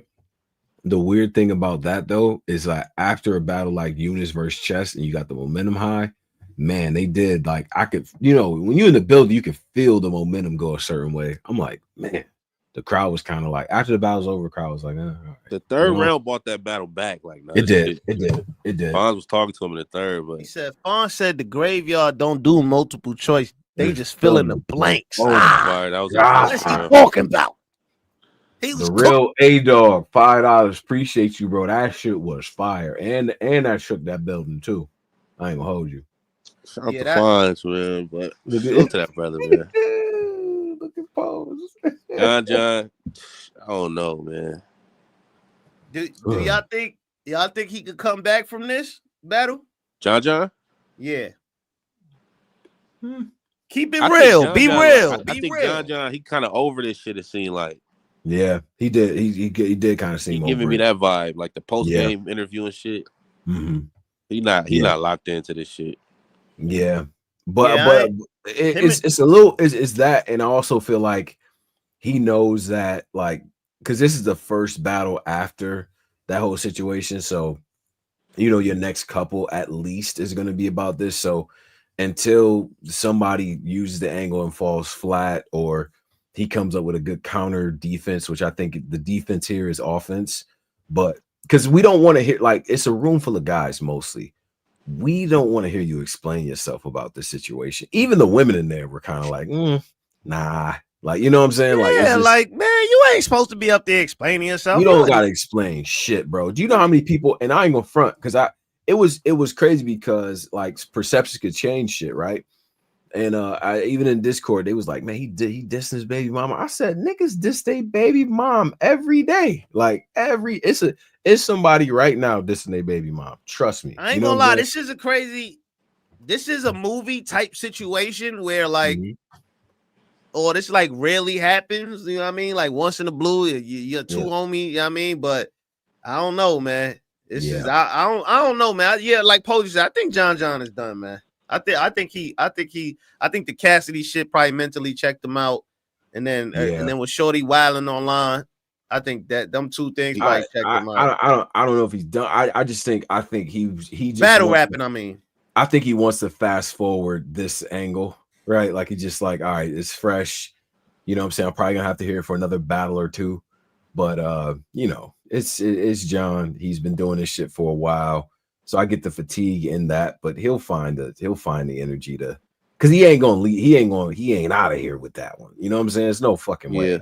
I just don't believe that. But I just think it's like, Bruh. I ain't gonna lie, respectfully, I just think we in an era where you ain't getting that much more chances. Like with these fans and how it is now, and you bomb on stage, it's gonna be tough getting people back on your side. This ain't them old eras where niggas just think like that no more. Where you show up, you bomb, you get it back in a few months. Nah, a few But that's months. why I Niggas gonna like. be That's still why I always like the big stage because the stakes is higher, right? Like even if you be like exactly. what This a big What stage Pose ball. just said, I think was important too because it wasn't like a like I think FONZ did his shit. Don't get me wrong, but the battle itself definitely brought the energy down. Like because you get like a rating for what the battler did, and then the overall battle. The overall score for that battle is not great in my opinion. Losing on a big stage brings your attributes down at least 6 to 8 points, at least. Oh, even more than that. Like losing on a big stage, New York opening, and get you the hometown hero. Nah, this hurt. Like I ain't gonna lie, these hometown L's mean a lot more than the regular L. Yeah. Man, that's a good point, man. And it wasn't and at this point, right, in the night, right? And this is crazy because as much as people be having shit to say about New York, I ain't gonna lie, as I'm going around, I'm chilling, I'm dapping people up, like seeing Loso, what up, Loso, all that good shit. We just all looking at each other like, yo, the city is down 2-0-2 right now, bro. Like the city, it looks like the Knicks, right? It looks like niggas is down to out the gate. That's the one thing I'm trying to tell all the space cadets and everybody about the New York crowd.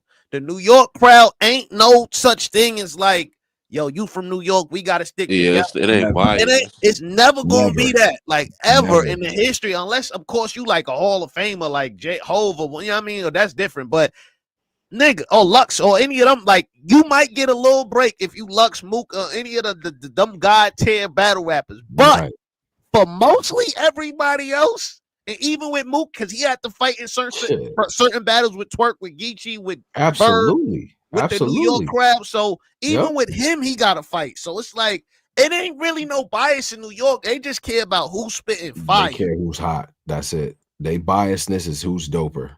That's it.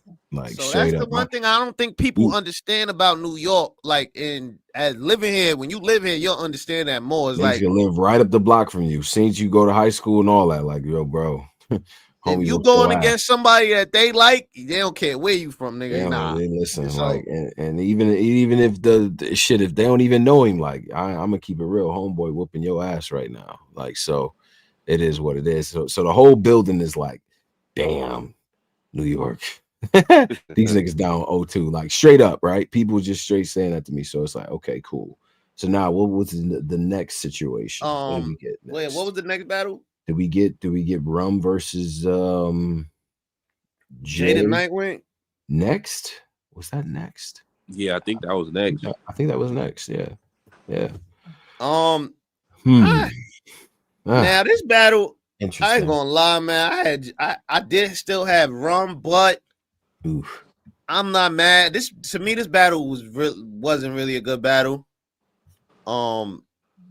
It's weird though, because it's crazy, because it's like I had this as one of my picks to be a sleeper, like a sleeper battle of the night, because you know what I mean. But I realized on the stage, like Jada Nightwing, he said multiple times he's not changing his style for the stage. Relax. And no. Relax got over. Like it did. Like as a thing. Like it got over. Like relax is a hard slant. Like that's everyone in the crowd. Like he would say something dope, and the whole crowd was relax. Like they loved it. They do like that shit, Jay. I don't know, man. This battle. I don't know. How did y'all call it? I had Jay winning this shit. Clear. Yeah, I had Jay winning too, but it's a deeper and darker talk we gotta have about a young man in this battle. Let's do it. Yep, I'm ready for it. I've been ready for this talk. Go ahead, Paul. No, you're not. No, you haven't. Yes, I am. I swear to God, I am. Go ahead, though. I'm only never ready for this talk. Uh-oh. Rum Nitty. Yep. He's approaching that B Magic stage. There it is. I knew it. Yes. He's approaching that. I was ready for it. That B Magic. This is why I'm here. And you know why he's approaching it? Oh shit. You know why he's approaching it? He already finished his story. He only got one more story about left as Khan. He battled Lux. He did. Now it's like he's in that B Magic. Remember after B Magic battle Conceited, it's like, all right, whatever, nigga. Like keep punching with the rope shop. We didn't care no more. He's approaching that. Like we've heard everything, bro. Like it's just nothing. It just didn't. I don't know. It just was. It didn't. It wasn't. He wasn't saying nothing phenomenal up there. Just we heard this. We heard this material. I don't know. It's just something about Rum that just not. I don't know, bro. So So wait, he ain't just wiped the floor to a lot of people with Daylight a few months ago? Yes, he did. You keep saying it's wiped the floor with Daylight.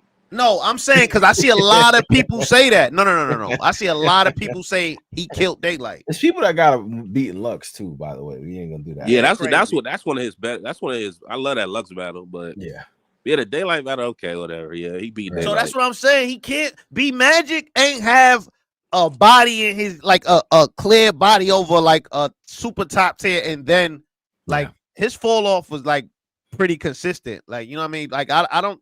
Like it was pretty back to back. Like Rum Nitty ain't really have a back to back bad performance in a long time. Immediately after he having a bad year, in my opinion. To me, he lost to Snake. How he beat Daylight? How he cooked Daylight in the heart of the Kendrick when Daylight had the most hype on him. To me, he lost to Snake. He did lose to Snake. To me, they was cooking y'all in the comments on that. To me, he just lost to Jay. Okay, if he did lose to Snake, he had a debatable Snake. When that's supposed to be a battle, he's supposed to clearly win. He lost to Jay. He did have a debatable, and he beat Daylight. Okay, cool. Like Daylight, wow. Yeah, that's a fire year to niggas. I thought he lost to Snake and Jay, in my opinion. And immediately after the battle was done, there were people that was like, "Damn, I don't think Nitty should have took this battle." Only because of the hype and the momentum and whatever people were thinking, right? Because there are people there are going to be people who watch this Jay battle and who are on the fence about the Snake Eyes battle who are going to go Snake won the battle. I don't know why it's like that in battle rap, but that's what people do.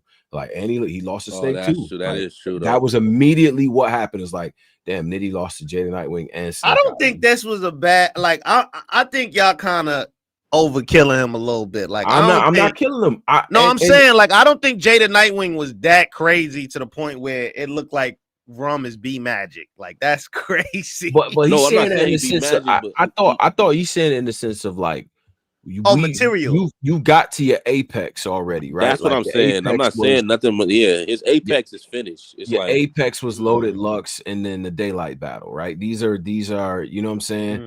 This is Apex Rum Nitty. So now after that, all you could do is go is in the other direction. The other part of it too, what I take from that is his style is so commoditized now.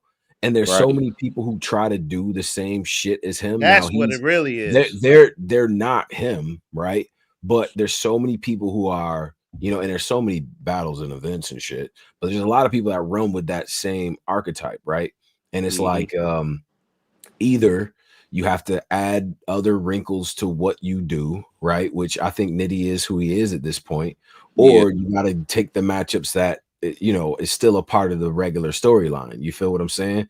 I don't think Nitty was bad in this battle. I think there's a the like wow factor, the like, you know, the way that he sets his shit up, people are used to it and things like that. And even like this wasn't a grudge match or nothing like that. You know what I'm saying?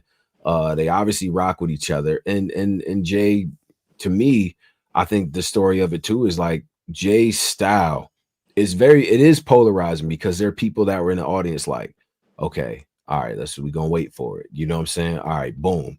Like he hit you with some shit though. He got some good shit, but the lack of stage, like the performance part of it does matter, Jay. It does, bro. It absolutely fucking does. I'm sorry, even if you're gonna do the Thanos like God voice thing that you do or whatever, there has to be some other parts of it. Like I can't even tell him how to do it because there's nobody else that, you know, he's calm. He's always gonna be nonchalant up there. That's kind of his rollout. But at the same time, you gotta give the people something on the stage, right? Because like, I mean, to his credit, Nitty is gun hand. He's doing flips. He's jumping around with the gun. You know what I mean? He's like really up there performing at the same time. You know what I mean? It's just that people are just like, all right, it's Rum Nitty. You know what I'm saying? Like look, man. LeBron scores 27 points, gets 8 assists and 8 rebounds. It's just a LeBron game. You know, those are great stats. That's how it's probably exactly. But that's just regular LeBron going to work. You know what I'm saying? Like for some other guys, he had a hell of a game. That was a crazy game for him. But the standard is very, very high for Rum. So at this point, he's battling his previous success. I hate to even say it like that. I know battlers hate shit like that, but we comparing you to yourself, bro. You battled Lux, but Khan said he did want to do it, so I think him and Khan, that's like the that's what I'm saying. Like, I don't think he reached his apex because I think Khan to me was always like his end game. Like to me, I just think Lux. Like, we know Khan is not a real end game. Like, nah, but I'm just saying to Rum Nitty, like Khan is the punches end game. Like, we not doing that right now. Oh, he's not. I guess he is. Technically, he really not though. How is he not? He's the most successful puncher. That's usually an end game boss. So after B Magic beat the Sonic coins out of him, we still doing that? We niggas will beat the shot of Khan. I think Chilla beat Khan. That was Khan last battle. Chilla. Yeah. Nigga said Chilla beat Khan. Yo, go to sleep, my man. That Benadryl kicking in. That Benadryl kicking in. King of the Dot. Chilla beat Conceited easily. Yo. He did. Listen, man. I think Rum Nitty on 80%. That's what I'm saying. Conceited had some of the best performances when he was doing it. To slow it down, he was one of the first people to actually make a slogan, an actual finishing move. He was one of the first people doing that. He really did a lot. Like niggas be hating on Khan, but Khan did a lot. He is an end game. He did do a lot. Diamonds was dancing. Shout out to the matter though. That's what make him an end game. Listen, bro. I'm not you like to be an end game. Like the reason that Mook and Lux are end game because they come back every decade to prove that they're end game. Yeah. They came back when it was fucking quiet room in the. They came back when they needed for some madness too. They came back when we had COVID. They came back every time to show I am the end game. But 2014. But the reason why you could consider Conceited because Conceited opened doors up for battle rappers. Period. He was the first battle rapper, like really from this era that didn't do rap. Like he didn't rap or nothing. He just strictly battle rap. Got the TV off of his performances, off of his moments in battle rap. Those are but I'm saying his accolades make him an accolades make him an end game boss. I don't think that you got to come back and prove it, bro. Like just how Lux and Mook come back all the time and prove that who they are. Whooping ass. Yep. That so nigga if he come back and beat Rum Nitty, what happens?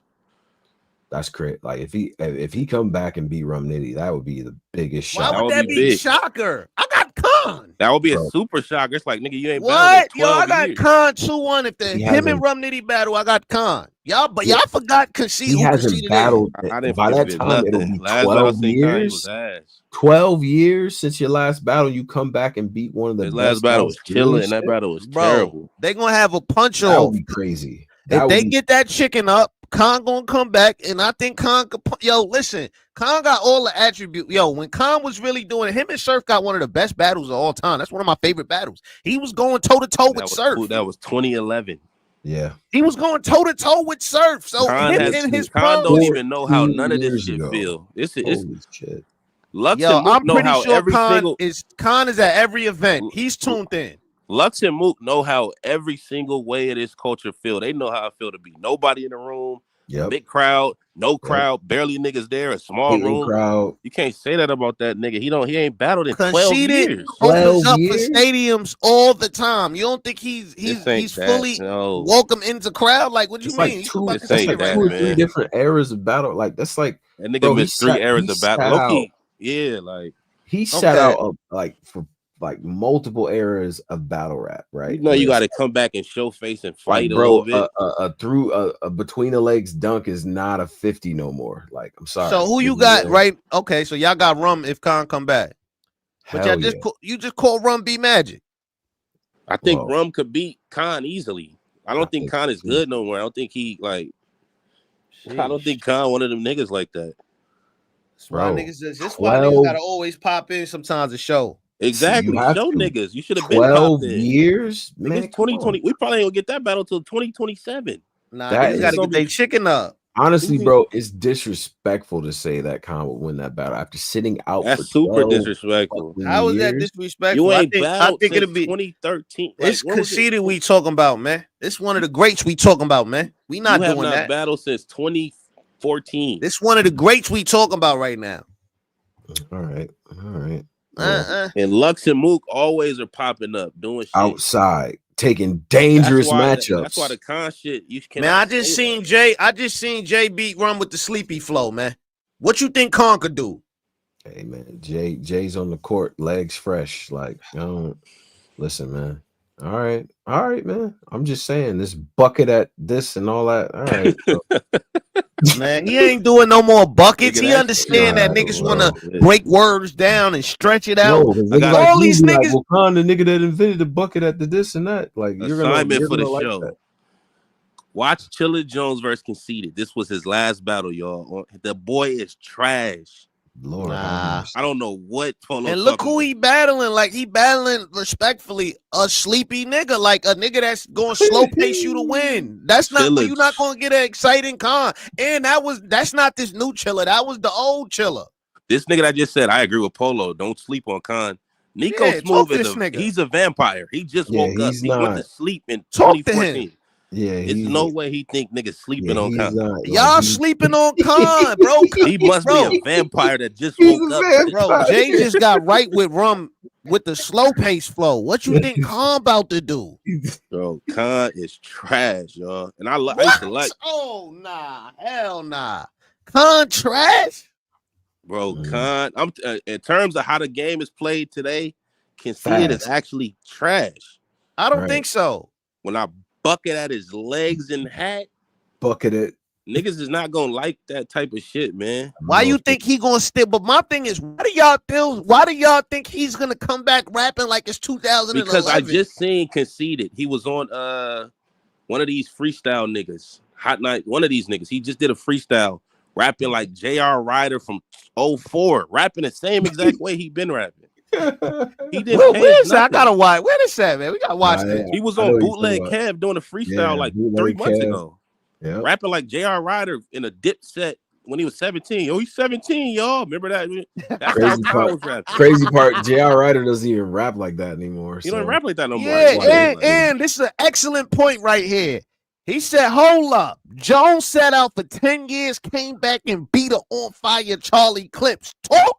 Why is this shit this super sick? man. Why are you? Why is Sick lying? I don't even think that was 10 years between that time, though. But Sick just lied. Sick know better. You can't just lie. We I can know thought that this shit was a wrong. long time. I thought that was. He didn't It sit wasn't down a for no decade, 10 man. years. no way it was 10 years. It man. was after the No, Mook. it wasn't. Who did he fucking battle? But way, wasn't it? man. Wasn't He it sat Mook? down Wasn't for Mook his last at the battle most. before It that? was like 5 years. It wasn't no Maybe damn like 10. Hold on. Five. Let's go to the If they game. battle tape. in 2012, that means like, Coach, let's pull up the footage, man. Let's pull up the footage. Hold up. Let me see something. real 10 quick. my nigga years, that'd be just 02. lied like that. battle Nah, that was a not- crazy. Yeah, that's a crazy. That nigga just sat there and just. Who was lied. Who was his battle before That's that? my nigga though. He lied. bro, when he battled, it was like 06 when he battled. Hold on, I'm on verse Jim- tracker. We about to find out right cool, now. cool. I'm on verse tracker. We about No way to. that Okay, was so in 6 years. in versus Charlie Clips. When did he battle Charlie Clips? Like We 2012, 12, 11, something like that. SM2. Oh, nah, he wasn't. It actually was. He right, because his last battle before that was Murder Mook. Yeah, I remember. I graduated when that came out. That was like Yeah. 6 years. Like that Like was not 6 that long. years. Nah. But it wasn't like, oh, Jesus Christ. Murder Mook and Siri Jones came out in 06, y'all. Yeah. That was only 6 years apart. It wasn't like no long. But he still 6 years sit out. So a 6 year sit out, not a long time. That to me, that's still a long. That's a long time. But nigga, double that, and that's where Khan is coming back. Yeah, low key, damn near triple that. That's what The Khan coming game- back. The game is way faster. Like the game's not. Yeah, but It's the not game the slow same down for game. stars. The game faster for these new niggas. The game slow down for stars. Khan is a star. Okay. It ain't gonna be get fast one for of these- Khan. It's like one of those. NBA big men that can't guard the three. Bro, the people in the audience is gonna be there to see Khan. Respectfully, when this Hey, battle is Pose. booked, Nigga said these drop down power forwards and centers from '98, like Yeah, this is a different game. We got yeah, but my thing is this though. When Khan get booked, whenever Khan get booked and his name go on the flyer, he will be the A side and he's gonna be bringing the people out. So the people that's coming out is going to want to see Khan and they're gonna be patient and wait for Khan to deliver some fire because they're coming out to see Khan. That's the thing about being an A side. And they're gonna make the same face that Khan made when yeah, I'm gonna be right there. Slow it down.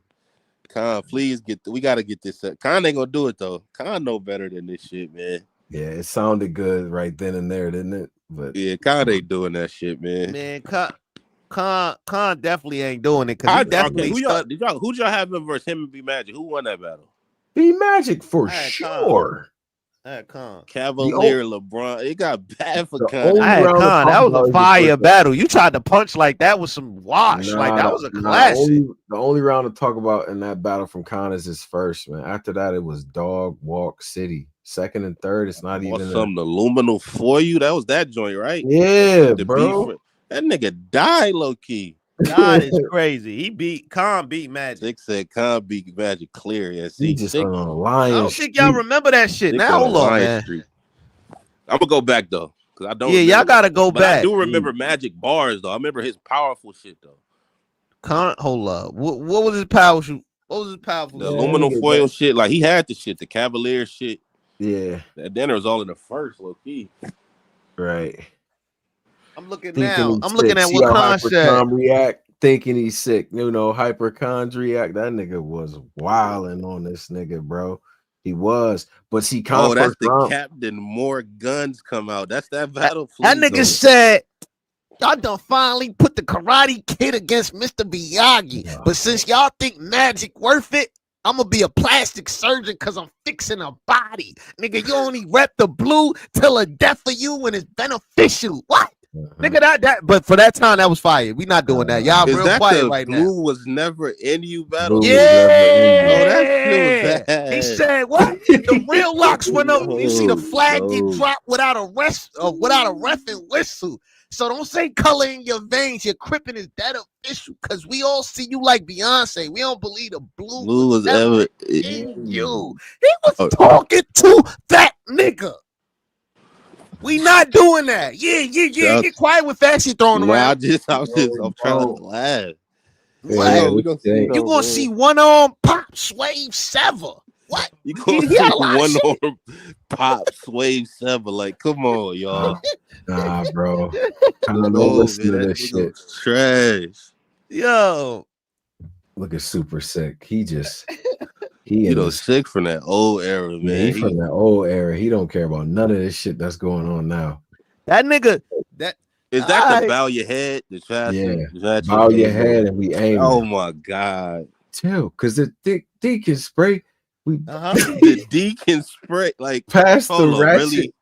Because the D can spray, starts the ratchet and saying like, oh my god, man. Yo, if Khan come back, I'm telling you. And let me say this to Polo. If Khan slow it down is corny now. Uh-oh. What? Like if he come back, bro, if he comes back and doesn't slow it down, that is like be the corniest thing. That's gonna break the building. No, it's not. No, it's wrong, man. I promise you.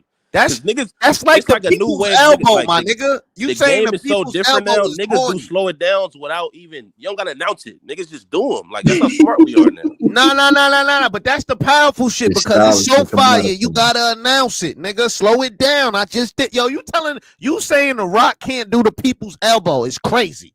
Bro, that shit is not. Hogan can't do the leg drop pose. Yeah, like Hogan can't do the leg drop. Is he crazy? Everybody do leg drops as they transitional move, so Hogan leg drop don't. It's like that, you know. Everybody do the super kick now, right? Everybody got a super kick. Like I'm gonna be honest, when Sean was doing it though, it hit different though. That shit hit different. It did hit different though, folks. I ain't gonna lie to you. I ain't gonna lie. I gotta see it now. Now we gotta book this, man. I just want to prove a point, man.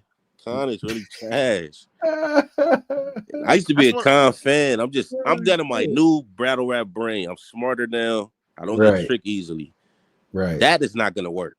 Nah, I'm telling you, slow it down. It's not gonna work, man. That first slow it, nigga. You gonna be right on camera saying it too, nigga. Stop it. Slow it down. Posey gonna be trying to fight it at first. He gonna slow it down. He gonna be saying that shit. He was trying to fight it at first, but he gonna be saying it. That nigga Paul will get real nostalgic in a hurry. This nigga Khan. Yeah, he capping right now, right? He wilding. We got to get it booked, man. Smack, please book Khan versus Nitty, man. That nigga Nitty is on a volume.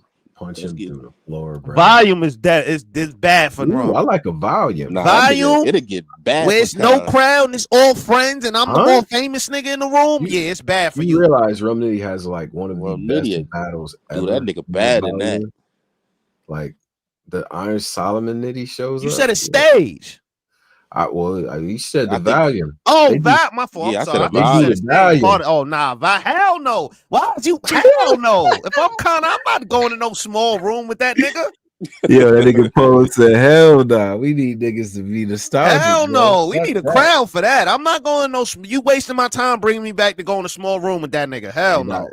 No way he's going to the dungeon. Hell no. I forgot. Niggas be trying to, bro, the end of Khan's career is at. Remember, he lost to Big K. That card was ass. That shit was like some weird. That card was terrible, bro. He had his last like 5 battles was trash. Niggas be forgetting this shit. Nah. Shout out to Khan though, man. He is a legend though. What if TBL pop up with Khan and Rum already passed. What if TBL pop up with Conceited versus Tay-Rock? Y'all remember? Y'all remember Khan and Tay-Rock had a little. Man, leave Rock alone. That's not. Rock a violate that. Rock a violate. Yeah, nah. Rock a different animal. That he need at least 2 battles to be prepared for like a Rock. What's the next joint? Okay, so oh boy. What's the next one? Oh man, T-Top versus Mr. Hustle. My nigga T-Top, T.A. Oh man, how y'all feeling about this one? Damn, we was on my fault, y'all. We was on Rum Nitty. That was a good topic. I ain't gonna lie. I feel like I got a couple things to say, man, because look, T-Top is funny, man. Wait, was it was it Tay-Rock and Real Sick, or was it Miss Hustle? Nah. Yeah, they said it was Rock and Sick went and then Hustle. No way, really? Nah, I think. Oh, you're right. Rocket Sick was next. You're right. Oh, because I think that really, yeah. Because T-Top and Hustle was down there at the end of the event. Okay. Rocket Sick. Rock and Sick, man. Now, Sick, you called in on the show. He did. We tried to warn you. Yeah. You was. I understand you. I want to say this. He wasn't bad. Like his lyrics was fire. No. But we was trying to warn him, when you on the stage, it's the other thing that win you the battle. It ain't always just the bars. It ain't always just you could rap better. Like, man, this man, he got a man, that was an ass kicking, bro. What, did that look bad in the building? Yes, it did. Okay, I knew I wasn't bugging. It looked bad in the building. It was one of the things to where it's like, Sick is fire. But this nigga Rock is on one right now. Like, and Rock was in there rapping with you, Sick. I gotta be honest, bro. I wasn't expecting Rock to get in the pockets bag and all that stuff. But the fact that he was trying, I thought it was a genius move of saying, like, what you do is basically just AMG, but you like rhyming multiple syllables. And then Rock starts to do it, right? And it's like, oh, I see the similarity. And then, bro, Rock's wordplay and his delivery was definitely on fucking point. It was vintage Rock still, but he definitely added a little bit more flow with his shit just to show Sick, I can do what you do, but watch this other shit that I do, you can't do. You know what I'm saying? And that was the chess match, man. That was I don't think Sick got his, but here's the thing. I think Rock got him. He definitely got him. Sick wasn't ass though. He just got good, man. He just got out. I feel like even his references, like round 1, like, you know, with the party arty. I just felt like his references versus Rock reference, like the hockey way, like Rock references, like Rock was prepped for a New York crowd. Like he had dated, like I just thought party arty was cool, but we seen a bunch of people do that before. That's like such a cliche thing to do. Come back to New York, you spit, like I seen a couple people do that before. I don't know, man. I don't know. I just felt like his material, some of his heavy hitting material was a little bit dated, and Tay Rock was just was going crazy. Rock was on that nigga. Shit, man. Only Rock. There was people in the crowd kind of laughing about it, but Rock had a segment in there where he like mixed different motherfuckers from that part of the world together. Like he had like a bar about basically calling Arab the whole Akiway shit is like he's Punjabi, so he's like Indian. You know what I'm saying? So he called them. He called them all types of Arabs on top of that, and then like flipping Indian with Indian from America. Like he had a lot of that shit there, but it worked. Right? That like, whole it all. You ain't got a real chance of love. I mean, like the chopped cheese, the hockey way. He said, sing next to his idol, Michael Jackson, James Brown. Like he was putting the boot on that nigga. Like damn. The only thing with Rock, that nigga rounds be long as hell, man. Hell yeah. Yeah, he had something to say in this battle. I think this was really to be like, you know what? I'm just as lyrical, but this other shit, when I make this crowd go crazy, and it was, man, and then even the aura, Rock comes out, title up. He came out like a wrestler, like he made a joke about it. It definitely had wrestling vibes to it, which I actually think helps him a lot with this shit, right? Like the guys in the wrestling, like it really helps out because he has a certain level of showmanship. Like he walked in there like I'm the man. You know what I'm saying? This is I'm basically having a home game here, even though you're from right across the bridge in Jersey. It's just like, man, you know what I'm saying? That stage, and you know, another thing too, a lot of that stage is a whole different ball game. Like certain battlers are kind of like, if they're on their A game and they're not like they're consistent, they're really hard to beat on that stage. And you know, that's what I think he understood, but I just don't think he kind of understood the magnitude of what we were talking about when we were trying to tell him. But it's like telling Leon Spinks about Mike Tyson. It's like he's like, bro, I'm still really good. Like, you know what I'm saying? I'm still a man. Like, you're not gonna tell me I can't. You know what I'm saying? Like imagine talking to somebody right before they go fight Mike Tyson. Sometimes you gotta listen, man. We ain't been doing this for 10 years for no reason, my nigga. Like we kind of know what we talking about.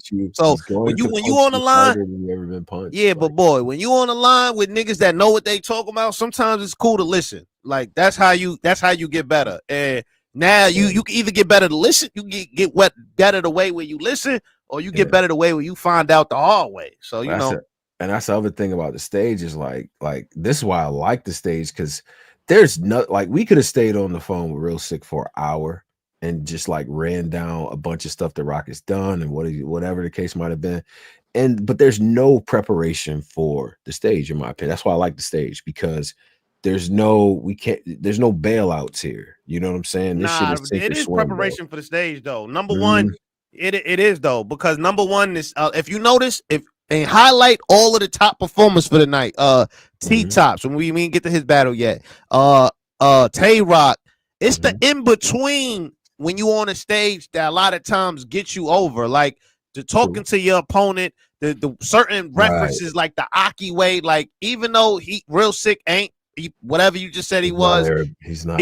It still don't matter to most people when they hear the Aki way and they see a brother that look like he make Aki sandwiches. That's gonna apply to him. So when he's crafting his bars, he's already tailoring the punch for the New York crowd. Like he has a lot of those. When you on the stage, whatever city you go to, you got to include that in your material. You got to include also, you know what I mean, delivery on the stage, being charismatic. You got to put that in. It's a lot of preparation. It's performing art. So it's a lot of preparation that goes into being on the stage. The stage ain't just like, maybe they like me, maybe they won't. Nah, it ain't that, nigga. You got to prepare for that. So I think he could have prepared a little bit better for being on the stage with Tay Rock. A lot of what SIKH is a really good rapper. I think the issue, right? And I don't even know how to, you know what I'm saying? I can't give advice. I'm not a rapper, but from what I see, right, what I perceive here is that he sometimes it looks like he's thinking about what he's saying instead of performing it, right? So like he's very complex with all the cadences and all the couplets and all that stuff, and that shit is dope. But it's like it looks like you're trying hard, and sometimes when you look like you're trying hard and the other person is wilding, but it doesn't look like it's you know, it's like taxing them mentally. Like that shit matters, bro. Like yeah, even the fact of because at some point, because he had on a jean suit, right? He had like a jean fit on, right? With the jean shorts and shit. And now at some point in the battle, you would think naturally that somebody you take your little jean jacket off, you know what I'm saying? Like, you know, whatever. But like it got to a point where it's like even like little shit like that, the comfortability, right? Like you don't look comfortable, you look like you're in a fight, and this guy is in a fight with you, and he's punching the shit out of you, but he's chilling, like he's having fun with the crowd, he's talking shit to you, he's, you know what I mean, all that other shit goes into it, like just like you said. But I think it's a matter of like the poise part does matter in my opinion too. Like I said, SIKH was not ass, man. Rock was just really SIKH wasn't ass. He wasn't, bro. He was just but I good. just feel like, and also too, somebody did just mention this in the comments too. This was the next thing I was gonna get to. He went first. He didn't even do the coin toss, but which was funny. I don't know if y'all seen this in the building, but Smack was like, "Rock, you want to let him go first? You want me to still do this coin toss, or what you want to do?" Like, even though he was about to start rapping, it's like little shit like that. It's just like rookie mistake, dude. Like the coin toss. You let Smack do that's the whole aura of Nome, my nigga. Like you got a crowd. You play into the antics. You let Smack do the coin toss. You let the coin hit the floor, or maybe you snatch the coin, whatever the case might be. But you let Smack flip the coin. I like the coin snatch out the air. I always thought that was if you're gonna rap first on a big stage, snatch the coin out the air, or tie it into your round some way, because it's like versus Tay-Rock, the rap first is crazy. Like I gotta put my chance on luck, heads or tails. Hell yeah. I would say it's somebody like Rock, you kind of want him to go first, at least so you know what the level is and you can kind of rise to that. And like Rock was cooking out the gate. So it's just like, bro, you know, I know people are gonna watch it and there's gonna be people breaking down bars because there's a lot of shit that SIKH said that was dope. It just was like, man, like, you know, like that was just tough. And then here's the other part too.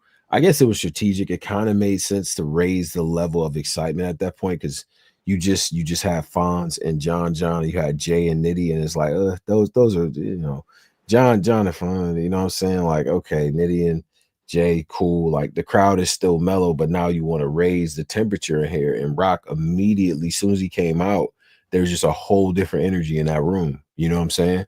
And you know, look, I'm a big fan of Real SIKH. It just was it was surprising to me.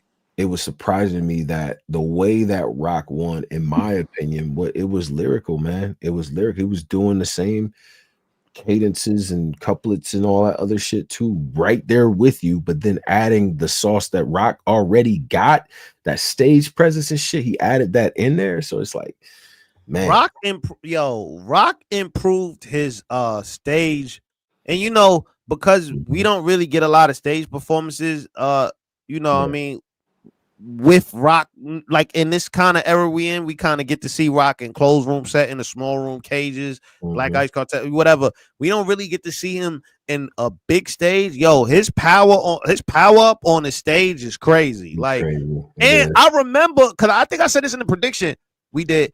Remember him versus T-Top? I was in the building. We was in the building. I don't know if he was in. We was in the building for the T-Top joint in Houston. Yo, he went crazy on T-Top. Like, and it kind of was like the same thing. Like, kind of where it's like T-Top rap good, but Tay-Rock just overpowered him. Like, he really know how to work the stage. So if you going anybody, if y'all gonna battle Tay-Rock on the stage, who do y'all think could be do y'all still, before we get to the next, do y'all still want to see EAZY Tay-Rock? Is that still a thing for y'all? Y'all good off that?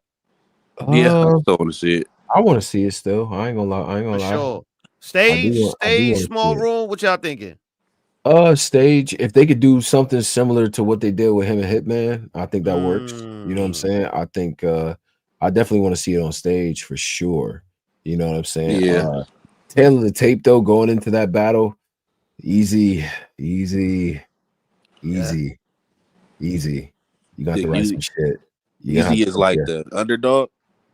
Hell yeah. What? Absolutely. This nigga just walked through Real Sick on stage. Real Sick is one of the top pens in the Sick is game. nice, man. He's nice, and that's why it just was like, because you know, it's one thing if Sick was up there like just fucking up or like wasn't super clean, but he was, and he was nice, and Rock just was a level above, bro. You know what I'm saying? With everything put together on top of that, you know what I'm saying? Now, Sick got there's people that people was receptive to Sick shit. I don't know if that came across in the stream, but people were very receptive to what Sick was. No, he was. I can't. It just was that Rock was, yeah. No, my fault. Tom, go ahead. Keep moving. No, I was just saying. I was done with the point, but I was just saying, like, yeah, as much as people was rocking with Sick, it just was like, man, it's kind of levels with this one, bro. You know what I'm saying? Like, yeah, like I feel like Sick. He wasn't whack though. I will get like I won't lie say and be like, yo, he was trash or anything. He just was in a situation where Rock did the other things on top of rapping really well.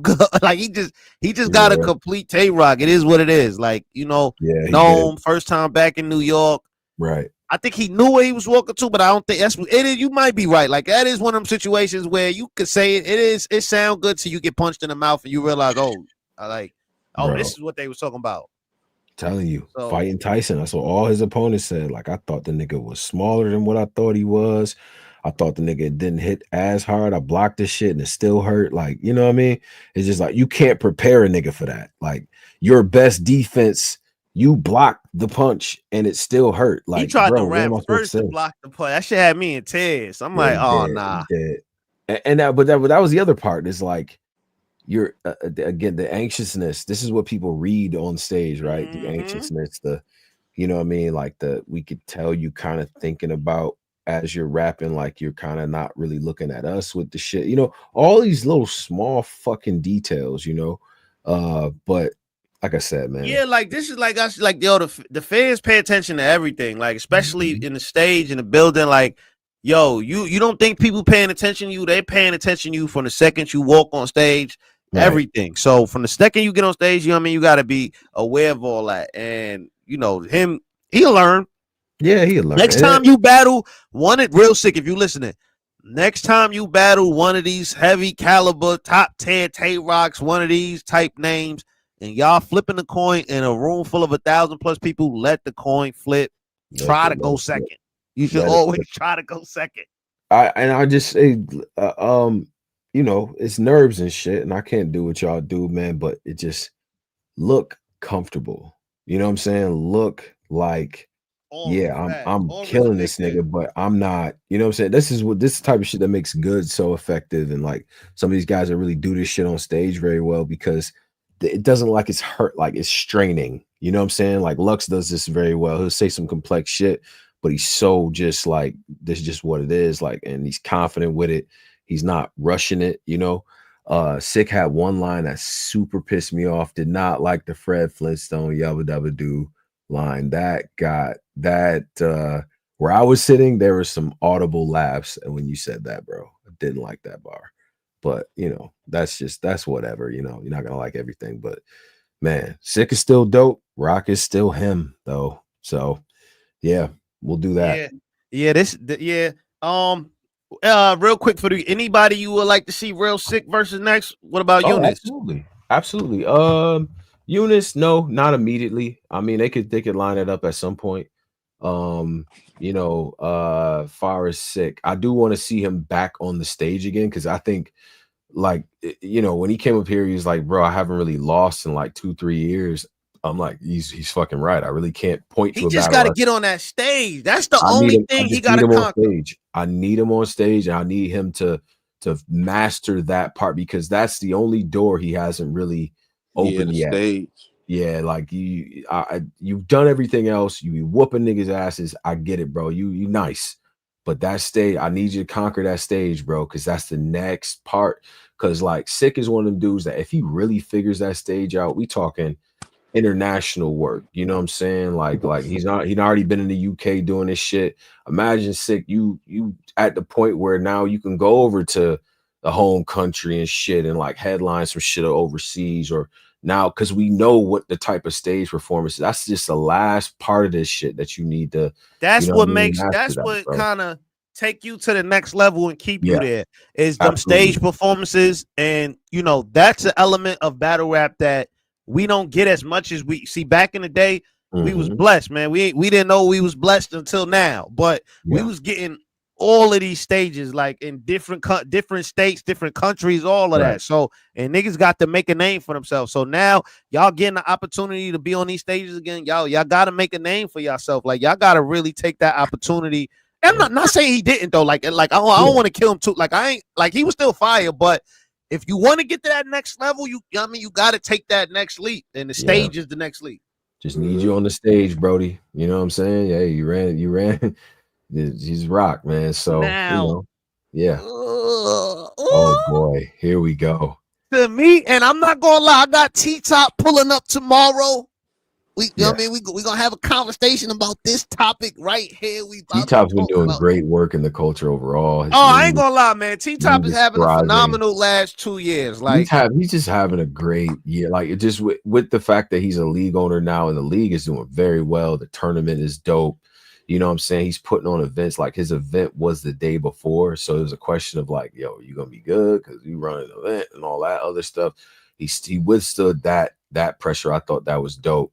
And just the fact of what T-Top is doing as far as his brand and his legacy. And he's a tournament winner and he's putting on tournaments. It's like, bro's doing his numbers, man. I'm super happy for what T-Top is doing. But now I ain't gonna lie, Posey, you was 100% right on this one. Yes, you was. I did not think that T-Top, the actual T-Top, was showing up. You know, he got different archetypes. He got stovetop T. Stovetop. He got a haymaker T. And he got iced tea. He got TT. He got T-Top, the regular T-Top that showed up for this Miss Hustle battle. Lipton. Yes. Yep. So this was. How was it in the building? Let's get that in the building perspective. Yes, in the building perspective. T-Top, because everybody like T-Top is he's one of those people that like everybody fucks with T-Top. You know what I'm saying? Like his demeanor, big smile on his face. You know he about to say some sinister shit, but you know whatever. Like he's having fun. You know what I'm saying? Hustle gets on stage. Like Shorts, Yams is yamming and all that good stuff. She doing her shit. She looked focused, in my opinion. I'm like, okay, I kind of see where this might end up, man. And he took her right to the lunchroom, bro. He took her right to the lunchroom. We're just going to say some heinous shit. You know what I'm saying? And this is the first time, and I see the post game and stuff, and she honestly. She just seems like she was kind of hurt by that, which catches you off guard, right? Like it's like it's like watching two boxers fight. Like imagine you watch Crawford and Canelo, and like Canelo punches Terrence Crawford and he starts crying. Like it's like, yo, what is going on? Like, what are we doing? You know what I'm saying? I ain't gonna lie, T-Top visibly upset at what T-Top definitely knocked the referee out with a championship and proceeded to continue the match. Now. They were in spaces now. Let's rewind a little bit, right? They were in spaces. I think I posted it. They were in spaces like 2 months ago arguing. And in this argument, now in this spaces, when they was arguing, they wasn't really on some like T-Top was like in this weird devilish grin bag where he was like, Hustle, what you like? He was in that bag, like what you wanted. But I'm like, Hustle taking him lightly, like in the face off. That they had in the space, like she wasn't really balking on him like she normally do. So I could tell they probably was cool in real life. Absolutely. But T-Top played a classic game of chess, man. He had her thinking she was going there, thinking they was about to have a friendly battle, and he pulled the curtain down. Bruh. He had to, low key. I think so. I think he had to. I think he had to. She could have did the same, you know what I'm saying? Was all that stuff in the definitely- building? What like all that stuff he was saying? You know, because I ain't gonna. He had a lot of head bars. Yes. Yes. He had a lot. He had a lot of homeless bars, Homeless ghostwriting bars. Oh man, you don't have custody of your kids and all this. Let me tell you the in the building perspective, right? Yeah. Number one, what didn't help was Hustle's demeanor, and whoever was around her kind of talking or whatever they were doing didn't work, because T-Top played off of that, like, yo, shut up over there, like, you know, whatever, like it was getting to him and shit. It was getting to that side of the room. Then Rum Nitty was right there. Rum, you know about this and all that. Like, it just is crazy, right? Oh man. And so here's the thing. I'm gonna tell you right now. What a real life conversation was, right?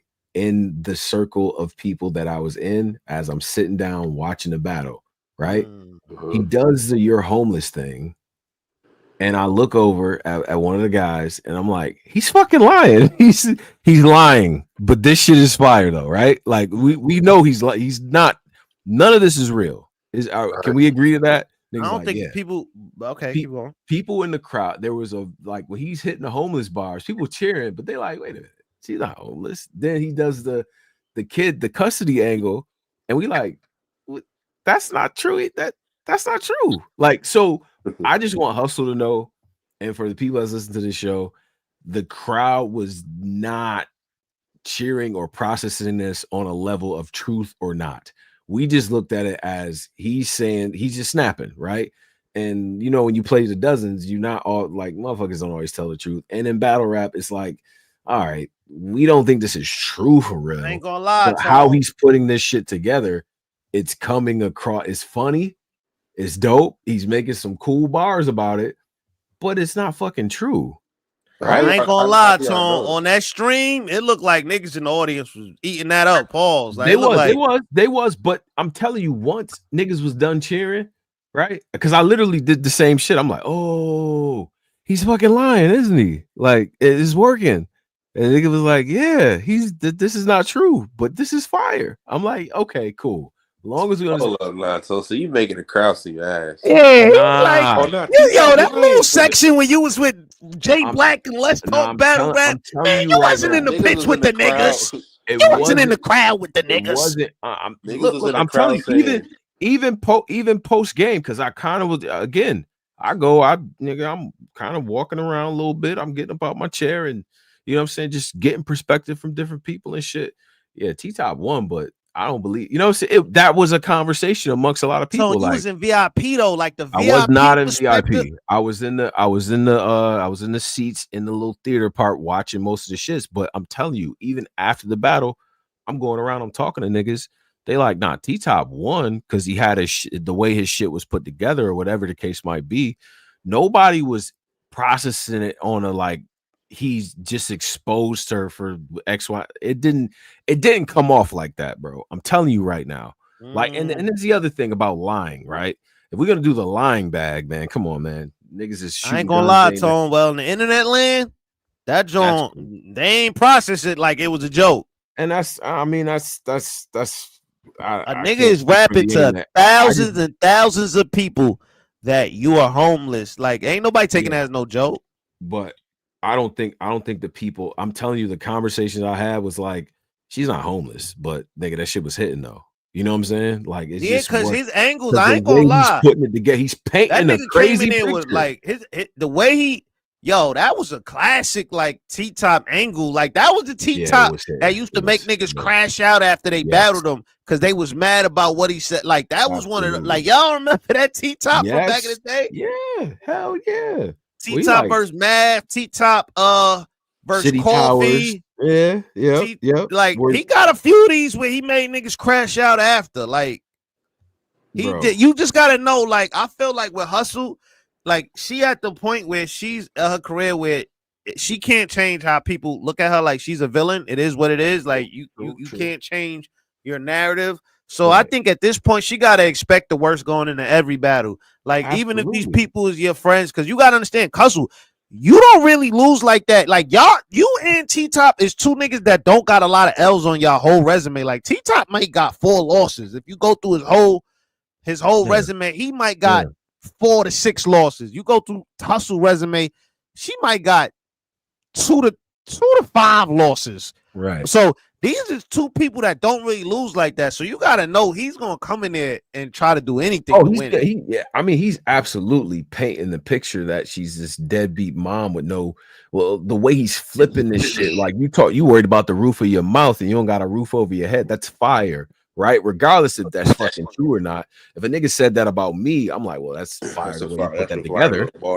You know what I'm saying? Like, but am I processing it to be like, oh, it's true or not? No, to me, that's something different. You know what I'm saying? I just feel like the way we going in battle rap now is like the era we going is kind of like people don't give a f. Like people don't give a fuck no more. Like they'll say anything. It's not like before. So it's like as a battler, you gotta kind of expect that. Like I don't know, man. Why would people actually care, right? Because I mean, people was up there shooting guns they never shot before or seen before. They got kickstands and scopes and shit that I know you don't have a fucking red dot fucking 3,000 mile away scope. Like you don't got a fucking gun like Wanted. Like you don't have an artillery at your crib, but you done shot niggas and stabbed people to death. And it's like, bruh, you got no criminal record. Like, so we're not like, but who cares though? It's crazy because who cares? It's crazy because he did the same kind of rollout with Coffee. So I'm like, I'm surprised that Hustle. I'm like, yo, that's true too. You gotta watch them game tapes. Like he literally did the same exact rollout versus Coffee. He just she had the same reaction after Coffee too. was like cooking that nigga. Coffee was, but see, hold up. Let's contrast that because even with this battle, I said, remember how Coffee Brown came out on bullshit. Even she was baking him. The coin flip, she walking around a nigga. She ready. That's when she introduced her slogan, the Knuckles. She's ready for absolute war. Regardless, right? Even in the lead up, he tried to rock her to sleep too. You know, Coffee Brown. You know, he definitely that. But that's my point of bringing that up. I'm like, I noticed. I love you. You know that already. Okay, you know I fuck with you. And she like, okay, Top. Okay. And but she came in there on bullshit because because he tried that. But that's my point though. Like his Top he's a very good chess player. Like he'll rock you to sleep before y'all battle. Have y'all thinking y'all about to go in there and just have a lyric off and nigga just teeing your life away. Like so, he was not trying to see this. The other part of Hustle is like, okay. She's a woman, but losing to Hustle matters, right? Like she be whooping ass up there. So it's like we're not gonna give you the fucking, oh, look at a woman, she's whooping ass. You're way past that point. Like, no. You done beat some of his peers bad too, like on stage. You see what I'm saying? So like we're not giving you that pass, even if we are cool. We gotta kind of treat it how like like Gotti's cool with everybody, but nigga, if he battle you tomorrow, he's gonna say some heinous shit because that's just how he does his 1-2. And you know T-Top is one of the like, I don't know why. Like Arsenal is the only battle rapper that get credit for being disrespectful, but T-Top is a very disrespectful angler.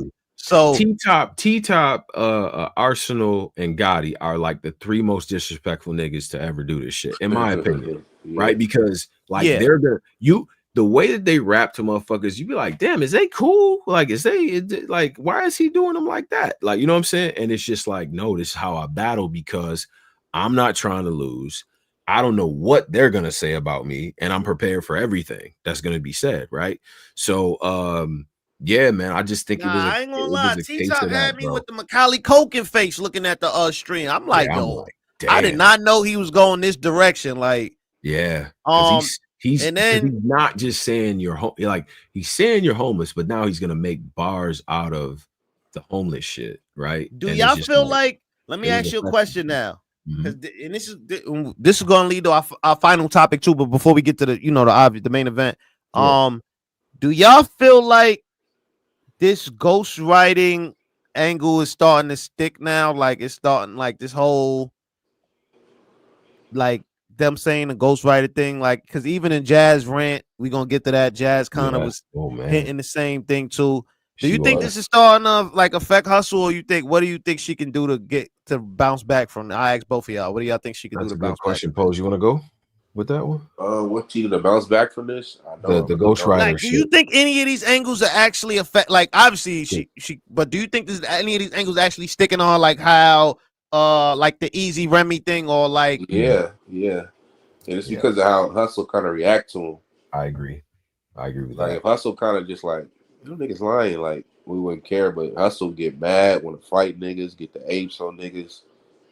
So there's something to this shit. So that I think that's why, like, it's sticking. Like a lot of this shit's sticking. Yeah, I think her reaction to it is it just doesn't help, right? Like, because just like Poe said, I mean, it's not that, and the thing is, I feel like the core Hustle fans, the people that really rock, like we don't, you're like, okay, nah, we don't believe it. But you've added a different layer to it by getting mad as you did. Like with her post game, the way that it was, someone else is gonna say this shit. Someone else is gonna use this. Someone else is gonna use. Got a lot on the table. You would have to, right? Because now if I'm gonna get that, if I just seen you have that reaction to it, I don't give a fuck what it was, and I'll even take Hustle out of it. If I'm battling somebody and they saying all types of deadbeat dad and you ain't shit and you do this and that or whatever, and I react to certain angles in a certain way, the next motherfucker that's gonna battle me, I would expect them to use it to put right back up on it, right? I mean, that's just effective strategy right there, because you already know it worked with the crowd. They already heated up to the angle, so cool. You know what I'm saying? Me personally, as a fan of Hustle, do I look at this shit and be like, does that change the?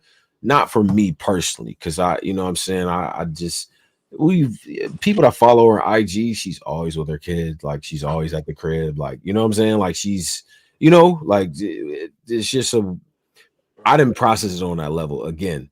But what I will say is, regardless of how the truth or whatever is, just battle rap, the truth don't get in the way of a good angle or a good story or a good punchline, bro. When has the truth ever gotten in the way?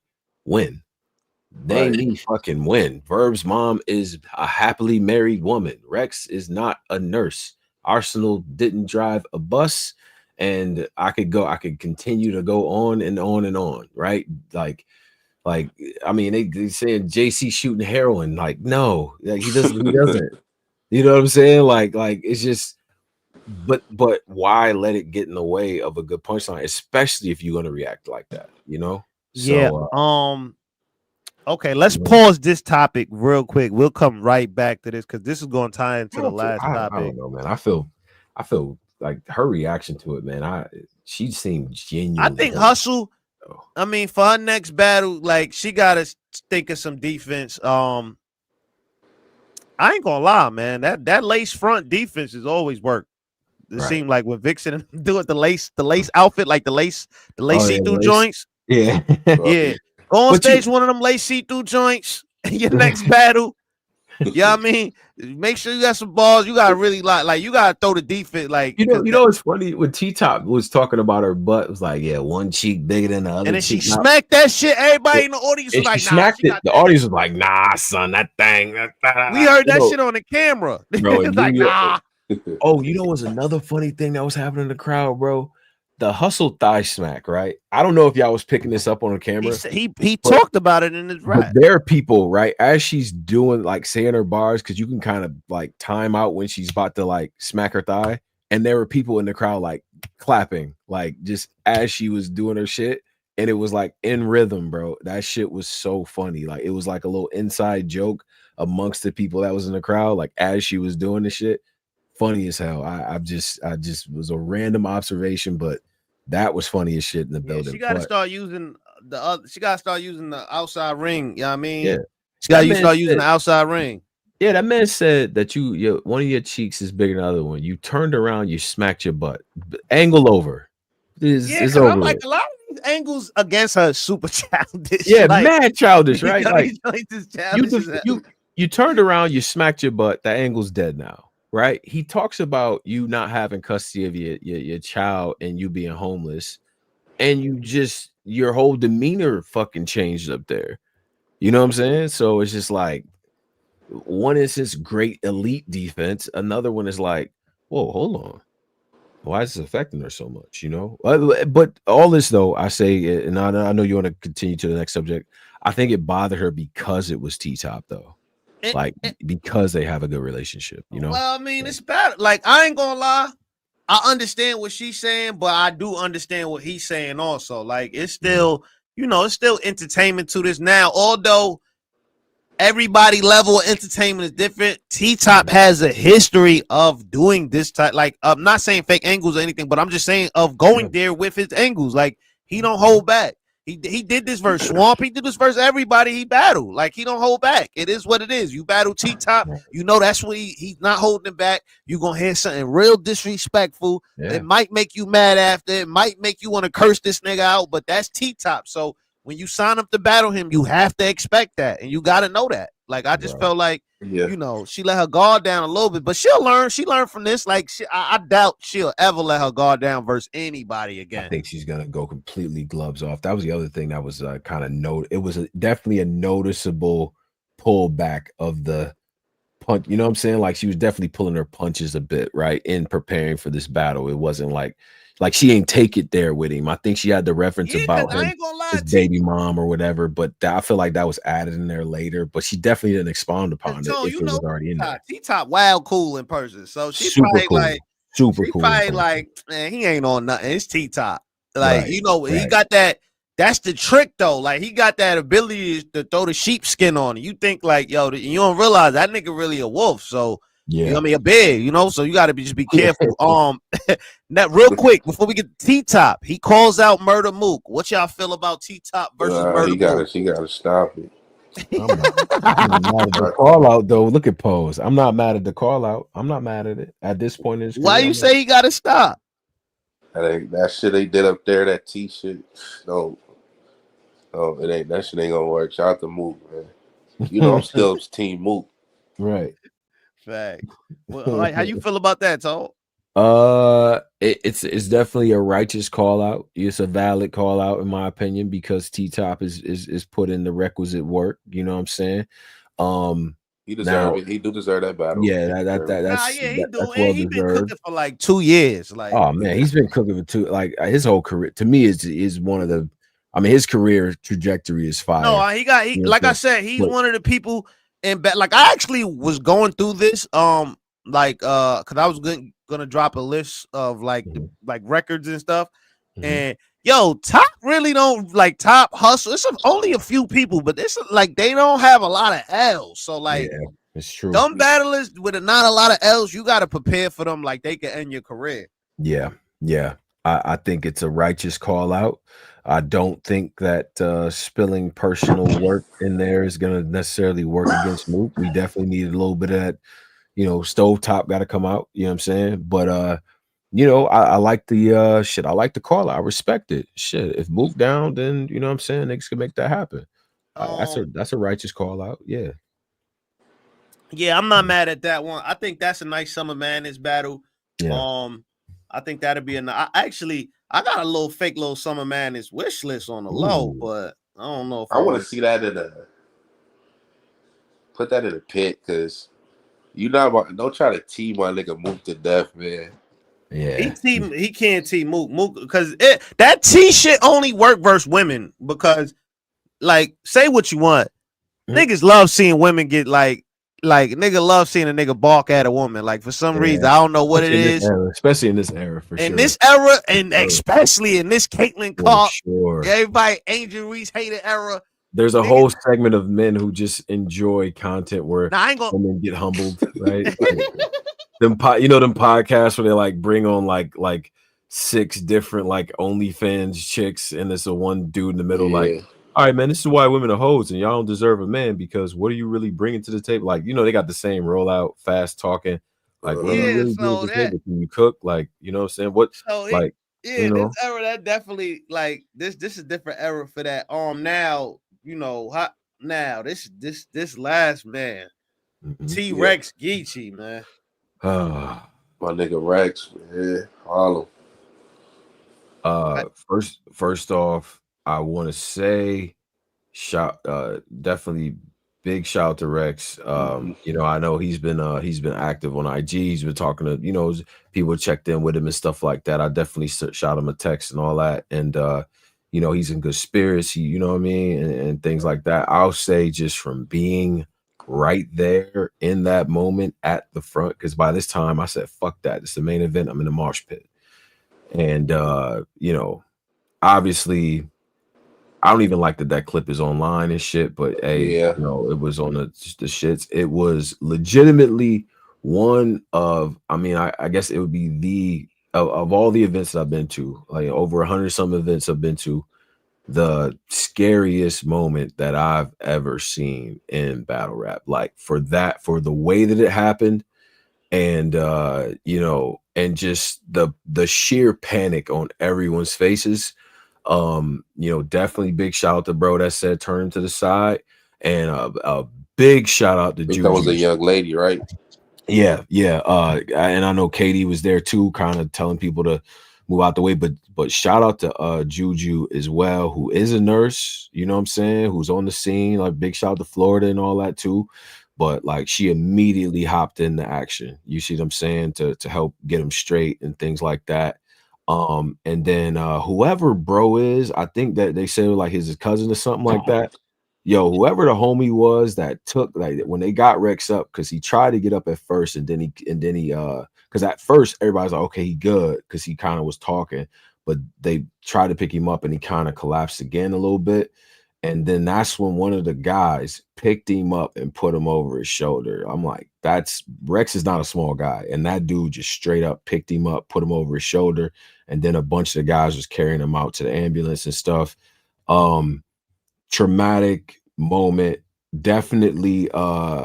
And even talking about this card and shit like that, man, like that, it just, whatever it was going to be, because you know at Gramercy you could mingle a little bit, take a few pictures and all that other shit. It just took away from all of that, bro. It just did not matter. Right. You know what I'm saying? Man, I'm glad that the ambulance was there when they was there. Everybody cleared out, man. A lot of people was super emotional, you know what I'm saying, because that was tough to watch. Like Rex is beloved. Yeah. And that shit right there, bro. And I'm not gonna lie, on the stream, man, that was one of the toughest things to watch. I remember I'm sitting there, I'm eating, drinking, I'm watching it. Right. I'm looking, because at first, like, you know what I mean? At first, I'm thinking like it was part of the act. You know, I'm pretty sure that's what everybody was thinking, like, because he had a line about like I mean or something. I ain't gonna lie, before he was fake cooking too, by the way, too. Yeah, he was like just, we ain't gonna pose. I mean, he was cooking too. And then that happened. I was just, that was extremely tough to watch, bro. That was like, I couldn't go lie. I had a whole everything planned, set up, everything, man. I couldn't even do it, bro. Right. Like that shit was that was tough. That was tough. Yeah, I parked close to the venue and stuff, and there was a couple people that was with me. It was like, yo, we're going over to the hospital and stuff, and I ended up taking a few people over to the to Bellevue and shit like that, because like people just, I'm like, man, you know what I'm saying? So I ended up doing that because I was around the corner, and I just, you know, usually I drive home from an event, I'm like listening to, you know, whatever the spaces or Polo Live or whatever, just to hear what people saying and shit like that, man. There was like it was probably about a 15-minute window of just like silence, because I'm just thinking to myself, you know, even people was hitting my phone, I wasn't answering. I'm just like, I don't even know how to process that. You know what I'm saying? Rex has been a friend of this platform. You know what I'm saying? Somebody I personally fuck with and stuff like that. You know what I mean? Outside of this shit and shit too. And it's just like that was not yeah, that was just tough to watch, bro. I know before he got into the ambulance, when he got into the ambulance, before they drove off, he was talking and stuff. So he, you know, he was conscious of what you know, the people around him at least and stuff. And it was tough, man. And this is the other part too, man. And like we said this in the beginning, it was so fucking hot all day, and even at night as we were leaving the building. I mean, it was hot as hell. And it's just like, you know, and Rex wasn't there all day. I would say that part too, because I seen when he first walked in, you know what I'm saying? So, you know, and I think it was maybe some combination of sleep, the fact that it was just so goddamn hot all day. And then I know before all that shit happened, he was like, I need some water. You know what I'm saying? You know, hey man. Yeah, he did say that. Whatever bro gotta do. I know he carrying a little weight. Let's get that together. You know what I'm saying? On top of that. And I mean, it was a crazy heat wave. So I don't think Gramercy or anybody was prepared for like the heat wave. And on top of that, it don't matter how much AC a venue has. Once niggas smoke travels up. So when you got a bunch of people smoking, smoke travels up. And what happens when it travels up is it clouds the ceiling and then it spreads around the room, and all your air is now contaminated with back smoke and fourth hand smoke and all this. And so maybe niggas might have to, like, you know what I mean, hold like the bud or get a smoker section, or the venue's gonna have to improve their ventilation system. I ain't gonna lie though, Rex could get a little bag. Yeah. Well, listen, I'm actually glad you said that about smoking stuff, and I seen Organic tweet that, and I said, and I definitely, he tweeted like, he's like, bro, we gotta figure out this smoking shit. Like, that's like, the problem. I'm an avid smoker, you know what I'm saying, and so is Organic and all that. Shout out to Ghost Drops and all that too. It's like when you got somebody that's I think he cut out. Pose, you there? Yeah, I'm here. Yeah, but the smoke situation, yeah, man, I just feel like these venues, they might have to get some type of ventilation, or if they're not gonna have, they're gonna have to have like a tent with like nurse or CPR, something, a CPR unit or some that set up. Or and also, you know what I mean? Like, not only water, niggas gotta have electrolytes. Like, niggas gotta start drinking like some type of sports, like Gatorade. That's part of it too. Because I Pedialyte or some type of, because when you on a stage and you standing and you performing and you sweating, and when you sweat, you losing electrolytes, and your electrolytes is your energy. So water can't replenish all of your energy, so you do need some type of Gatorade or some type of, you know what I mean, like you do need some type of like something that when you're doing that type of performance and stuff like that. So maybe the entourage is somebody should always have like a Gatorade or something on hand for the people. Totally agree with that. And I know I got cut off before, but I think that you know, so okay, this is a smoking culture, right? This is a stoner culture. I get it. You know what I'm saying? But just like Polo said, like Organic said, it's like we need a section. We need to figure that out, because like even the people up there that do smoke as well, I've seen them complain about the same thing. I mean, it's one thing if you in the back of the theater, like I was, like, you know what I mean, and you doing your thing or whatever the case might be, but like y'all be up there like hot boxing the stage, and then y'all want to get mad when somebody literally is choking on, you know, the fact that you smoking this good bud in front of people. You know what I'm saying? It's like, bro, it's smoky up here. You know what I mean? You still performing, people sweating and all this other stuff. So it's like, we got this as a culture. It's like, all right, bro, the one thing that we could at least agree on, no smoking near the goddamn stage, bro. You know what I'm saying? Yeah, like, and also, but mainly, I think the treatment behind stage, like artists maybe should have some snacks. Like they do. Like I remember when Caffeine Era, wasn't backstage. I wasn't in New York at this time, but I wasn't backstage at this one. But like the previous events, like with Caffeine, like the Houston events backstage in the VIP, they had snacks, they had fruits, they had all that stuff. Like, you know, that should definitely always be on hand for the artists. It's the reason why like rappers have treatment when they come to, when they perform and stuff. They have like that set up in their treatment, like, yo, let me have some chicken, or let me have whatever the backstage.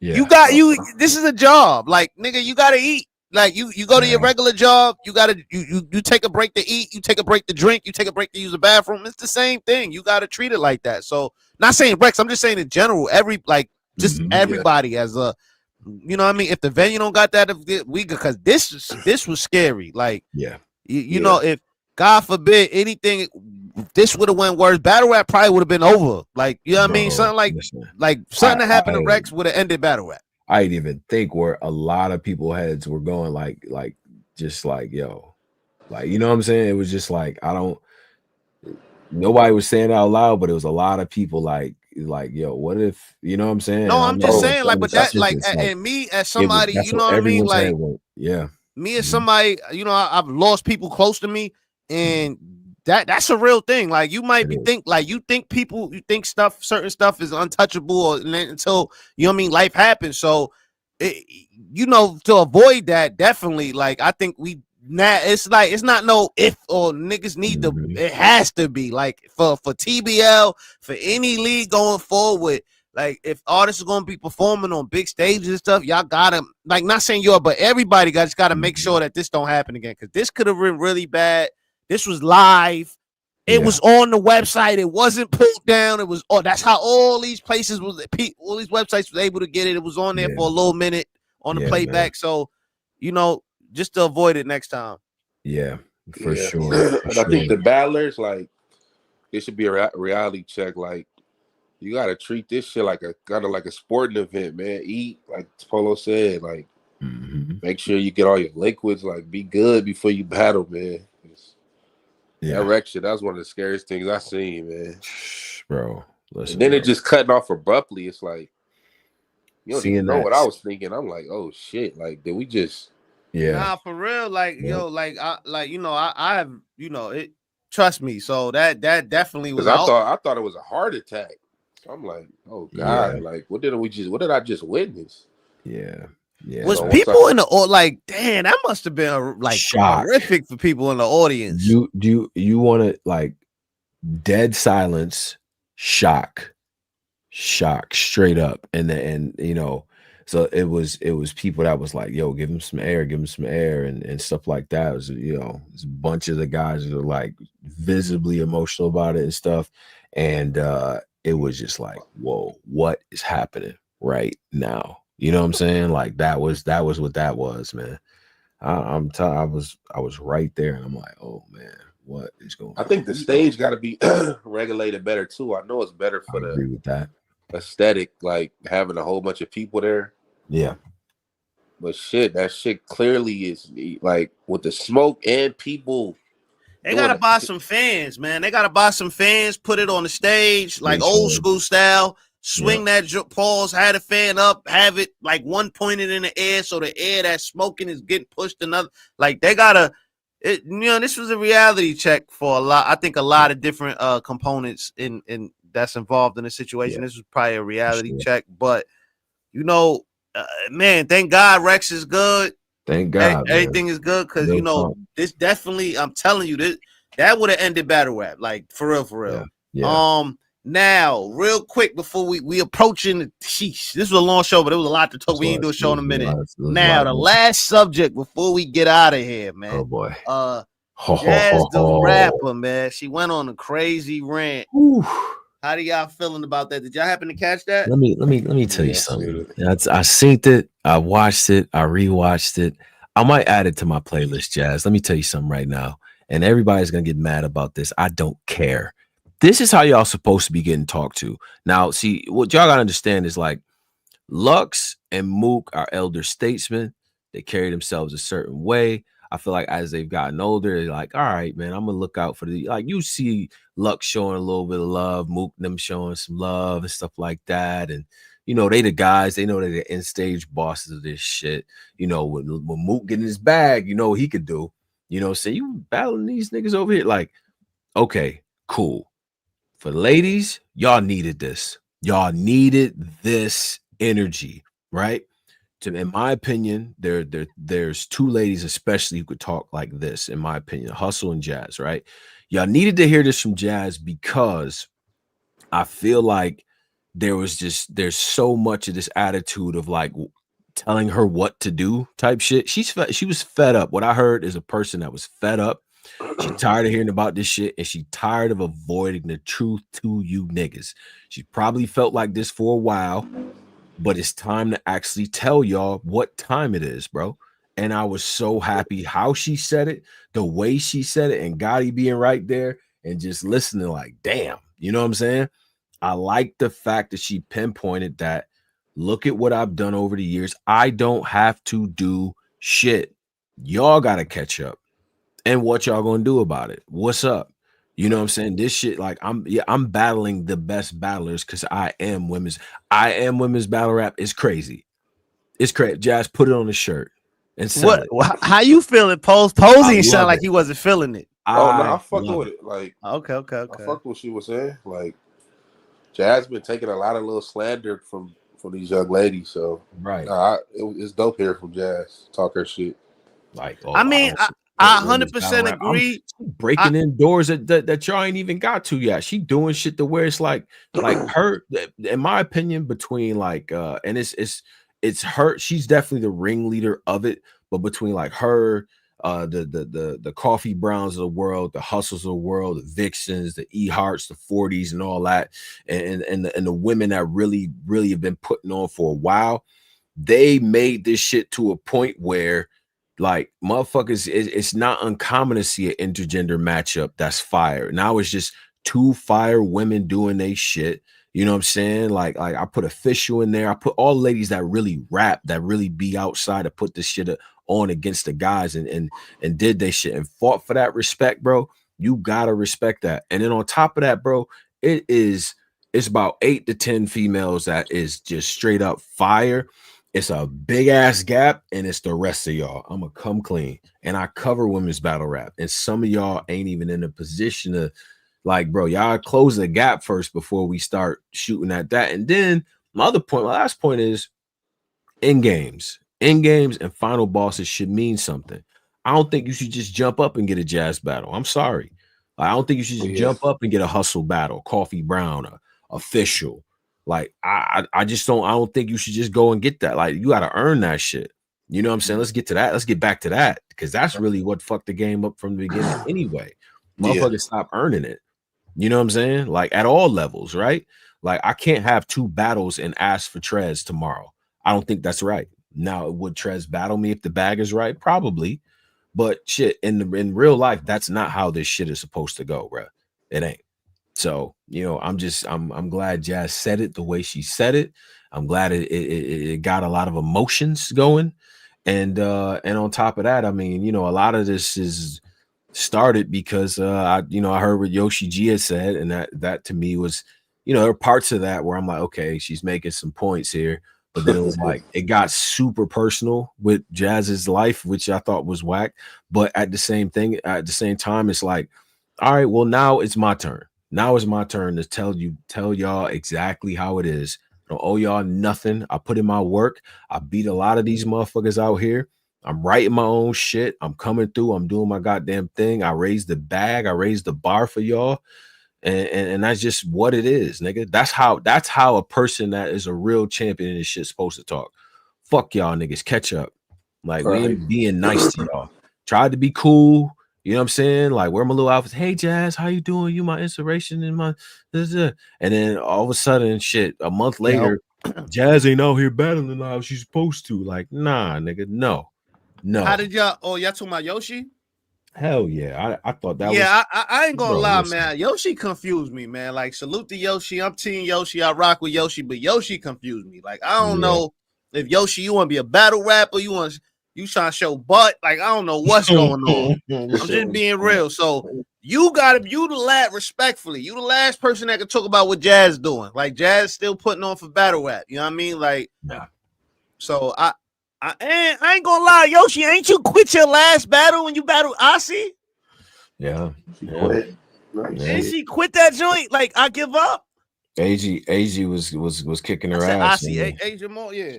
Yeah, she was kind of getting her, but AG round was a little bit long, but they had a good battle though.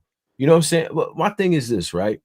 It's like, all right, you want to say, okay, we need Jazz to battle the girls. Like, that gotta be worthy. That gotta be earned. Something has to. Like, what? No, I feel like in battle rap, like, it's no, like, people don't understand real life like that.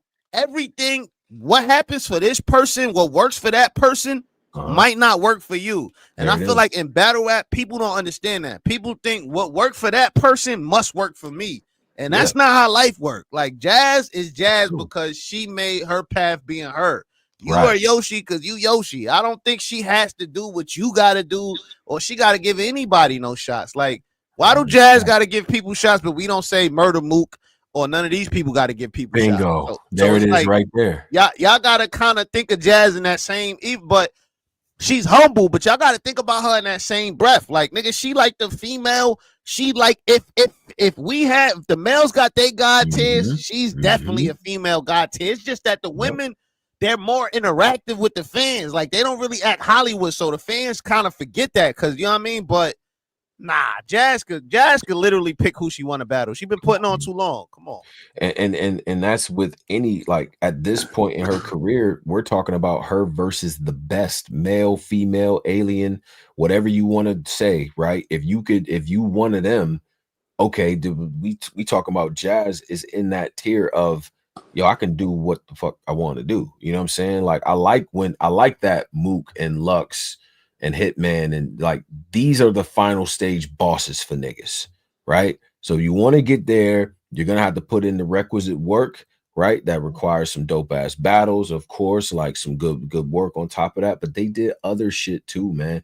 They put them tracks in the snow, man. I remember when back in the day it was like intergender shit is novelty. You know, the women, you know, they can't fuck with the guys, and that just was that. They fought for the mid-tier women, the women that's coming up to be on these cards and be accepted in these matchups and shit, man. Come on now. They did that. They put that pain in, bro. So she can't reap the rewards of that and make y'all earn. That's another reason why I can't, like, I ain't gonna lie. That's another reason why I can't stand this new era. Like, niggas don't want to work for nothing. Niggas think everything comes so easy. Like, in the voice, you know what I mean? That's one of my favorite Drake quotes. Niggas think shit come too easy, and that's the problem, man. Like, niggas gotta remember, you gotta work for shit you want in life. Like, everybody, shit don't come easy, nigga. You gotta grind and get it. Just because Jazz could make a career off of just because Jazz don't want to battle women right now, she feel like she at the point in her career where she feel like males is keeping her in the algorithm. They're advancing her. They're doing things that women can't do for her right now. She been putting on for so long. She can do that. Like, bro, that the nerve of these niggas. That's what I'm saying. I'm not just saying Yoshi. I'm just saying it's a new sense of entitlement with all the new people. And I don't know why. Like, why do y'all feel like y'all, like, people gotta battle you or people gotta do something? Like, I don't understand that. Bro, the worst part is like, okay, it's one thing to say like, because you gotta look at it from the vantage point of the person that put that work in. Now, if they want to say, yo, I think so-and-so is nice, so I want to battle them, that's one thing. But to be like, oh, you have to do this for the state of the game. No. What needs to happen is a lot of y'all need to figure out how y'all gonna market this shit, figure out y'all own pathway to get to that point, differentiate yourselves, travel. There was one point in Jazz's career where every matchup was like life or death, and she was not always the favorite going into some of these matchups, bro. Look at her first bunch of battles, bro. It was all hitters, bro. All of them. You know what I'm saying? And she had to go in there and she protected her value, and she only came out when she came out. And when she did, she was whooping ass straight up. So it's like she earned that right to be like, you know what? Step y'all shit up. I mean, and it's funny because you heard it from Lux for years. Lux like, man, that thing got to be right. You know what I'm saying? I ain't just going to do this for this. The thing got to be, you know what I'm saying? Like, okay. You know what I'm saying? Like, it's not that. So I think women's battle rap does need that. From what I do see, there is some talented women, but y'all just ain't there yet. And on top of that, like, yo, respectfully, like, I just feel like people would just be mad because Jazz don't gotta do certain stuff to go viral. That, you Agreed. know, people gotta do, but. Like I said, my nigga, that's life though, yo. Like, like that's life, bro. And I ain't knocking nobody hustle, but Jazz is viral because she's on Funk Flex and he's making all types of, he's literally making Jazz faces while Jazz is rapping, and she's viral for that. Y'all are viral because on top of that, y'all, I'm being honest. Like, yo, the women, like with the like another thing with the ghostwriting shit, like. Bro, nobody is taking y'all serious if y'all got ghostwriters. Like, ain't nobody ever gonna take y'all serious It's never like, no matter what you think, you're only tricking yourself. That's some Milli Vanilli shit. That shit is in the history of ghostwriters in battle rap. We always find out. Like, it's never a point in time where we don't find out. So you know what that tells you? That's a horrible business to get yourself into. Like, people will find out. It's no secrets in that. So I just feel like that's another thing. Like that, I be hearing too much shit, man. Yeah, write your own shit, build your fan base, connect with your. This is what Jack. This is what the legendary women have done in this culture, right? Like even somebody like a tour, she could not take a battle for years, and she comes outside, and it's a whole bunch of women. You go in the crowd and you ask them, because we used to do this, right? When we do our interviews, we talk to people in the crowd and shit like that. Yo, who you here to see? I'm here to see Couture. She hasn't battled in 3 years, but I know she's still her, right? Nigga, that's somebody that has a following. Some of y'all got fans. Y'all don't got that cult following yet. Build with y'all fans. And yes, I just might make a couple people upset, but I don't care. The spaces again, the talking every day and all. That's cool when you want to go up there, you politic with the Frank Whites and the Tatis and so on and so forth. They do a good job. Build with your fans. There are people that their battles will come out. It's on the YouTube. People giving them props. Like, say something in the comments, okay? Somebody tweets you, yo, you did your shit. Okay, say something back. It's how you slowly build that fan base. Yo, niggas be hoving niggas. Niggas give a nigga a compliment about his battle. Nigga just leave that shit sitting there. Just leave it sitting there. Didn't hit that shit like, growing air. Didn't hit. Bro, come on, like, man. That's what I'm saying. Like, yo, battle rap, niggas need to take a course on professionalism. Like, I'm telling you, once you understand professionalism, you will understand any business. It's nothing that would be confusing to you. It would be nothing. Like, you will understand shit, because it's like, yo, niggas, like what Jazz said was right on the money. It's like, yo, y'all gotta be consistent, especially like it's kind of. It is a little sad that we're probably like in year whatever, let's say past the golden era, whatever, and we're still, the names from that era is still the ones that's headlining to this day. That, like, I think GEECHI was saying that in the argument versus Wusa earlier, and that shit was powerful, nigga. Like, it was. If we all list, why is we still the ones headlining? Yep. And when you really think about it, of all of those guys who are, because you like say, okay, like the Hitmans and the Mooks and so on and so forth, like Gotti and Twerk would be like the youngest group of people in that group, right? And they came out some years ago.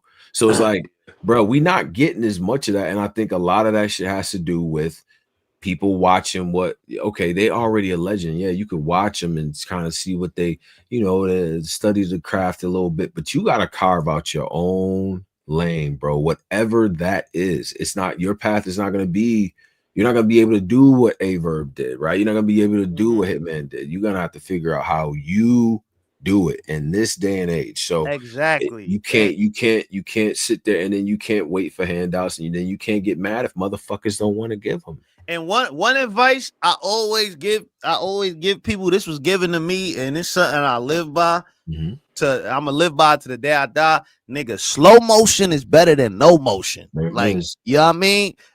Whether you feel like you not getting enough attention as you want to get, it's people that's not getting no attention, and they want what you got. So you gotta always think about it like that. And you gotta attack things like that. And I feel like in battle rap, because it's so, like, you know what I mean, it's easy. Battle rap is one of the weird industries where a nigga could just wake up, throw on the camera, get a background, and now he involved in battle rap. Or a nigga could just rap, get an investor, and now he a rapper. So it's like, this is one of them weird industries where you could just buy your way or trick your way into, but you still can't trick the system. And I think, you know what I mean, that's a nigga's got to put that work in. And that's really what's going to separate a lot of people. Absolutely, man. All well said. But Jazz, this right here, this is one of the top promos on some wrestling shit. This is one of the top promos of the year. I like this energy all the time. And I think more than just Jazz should have this energy. So I seen Coffee and stuff like that, a lot of the girls and stuff. And and mind you, a lot of them give shots. Though. But bro, I think they should all be on some like, if you a style like, yo, what is you? Because no, I think really like they should look in like the main thing Jazz was trying to say was build your brand, build yourself, and that's what I'm trying to do. And if I'm still trying to help myself, how the hell could I help y'all? And people got to understand that. Like, I mean, so, but this the only thing. Now, this the only thing I want to say before we get out of it.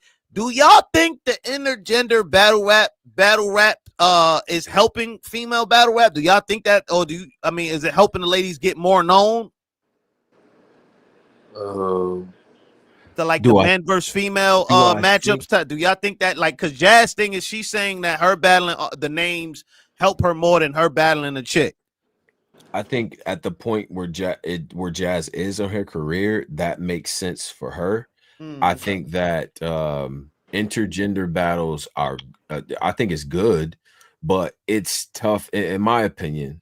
Right, I've rarely seen like an intergender battle where there was a rivalry attached to it. Like Jazz is at a point where she could actually have a dope ass rivalry with one of the top guys, right?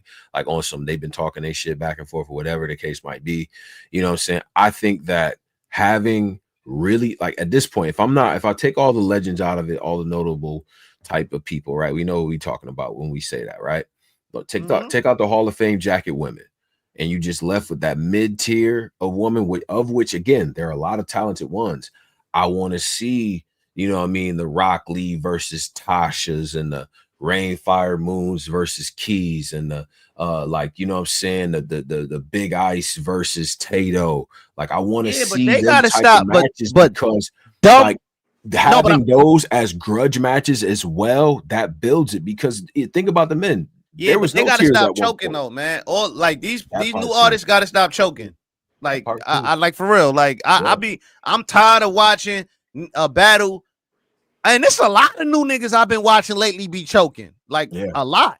So it's like I don't know if this some new trend or if this some new habit where niggas feel like it's okay to choke. But bro, if you're a new nigga and you choking, I'm never gonna check out a lot of your battles. Like I ain't gonna lie. It's tough to rebuild that. And then, you know, and you say back in the day, there were guys who were like actually really fucking nice and they choked in like 1 or 2 battles and never let them get that shit back. And it's just like, you know, it cheapens it. But I would just say you need some really good woman on woman matchups, right? Some, you know, female matchups that have that story behind it, that have that like you know, that good build up, the storyline, that grudge.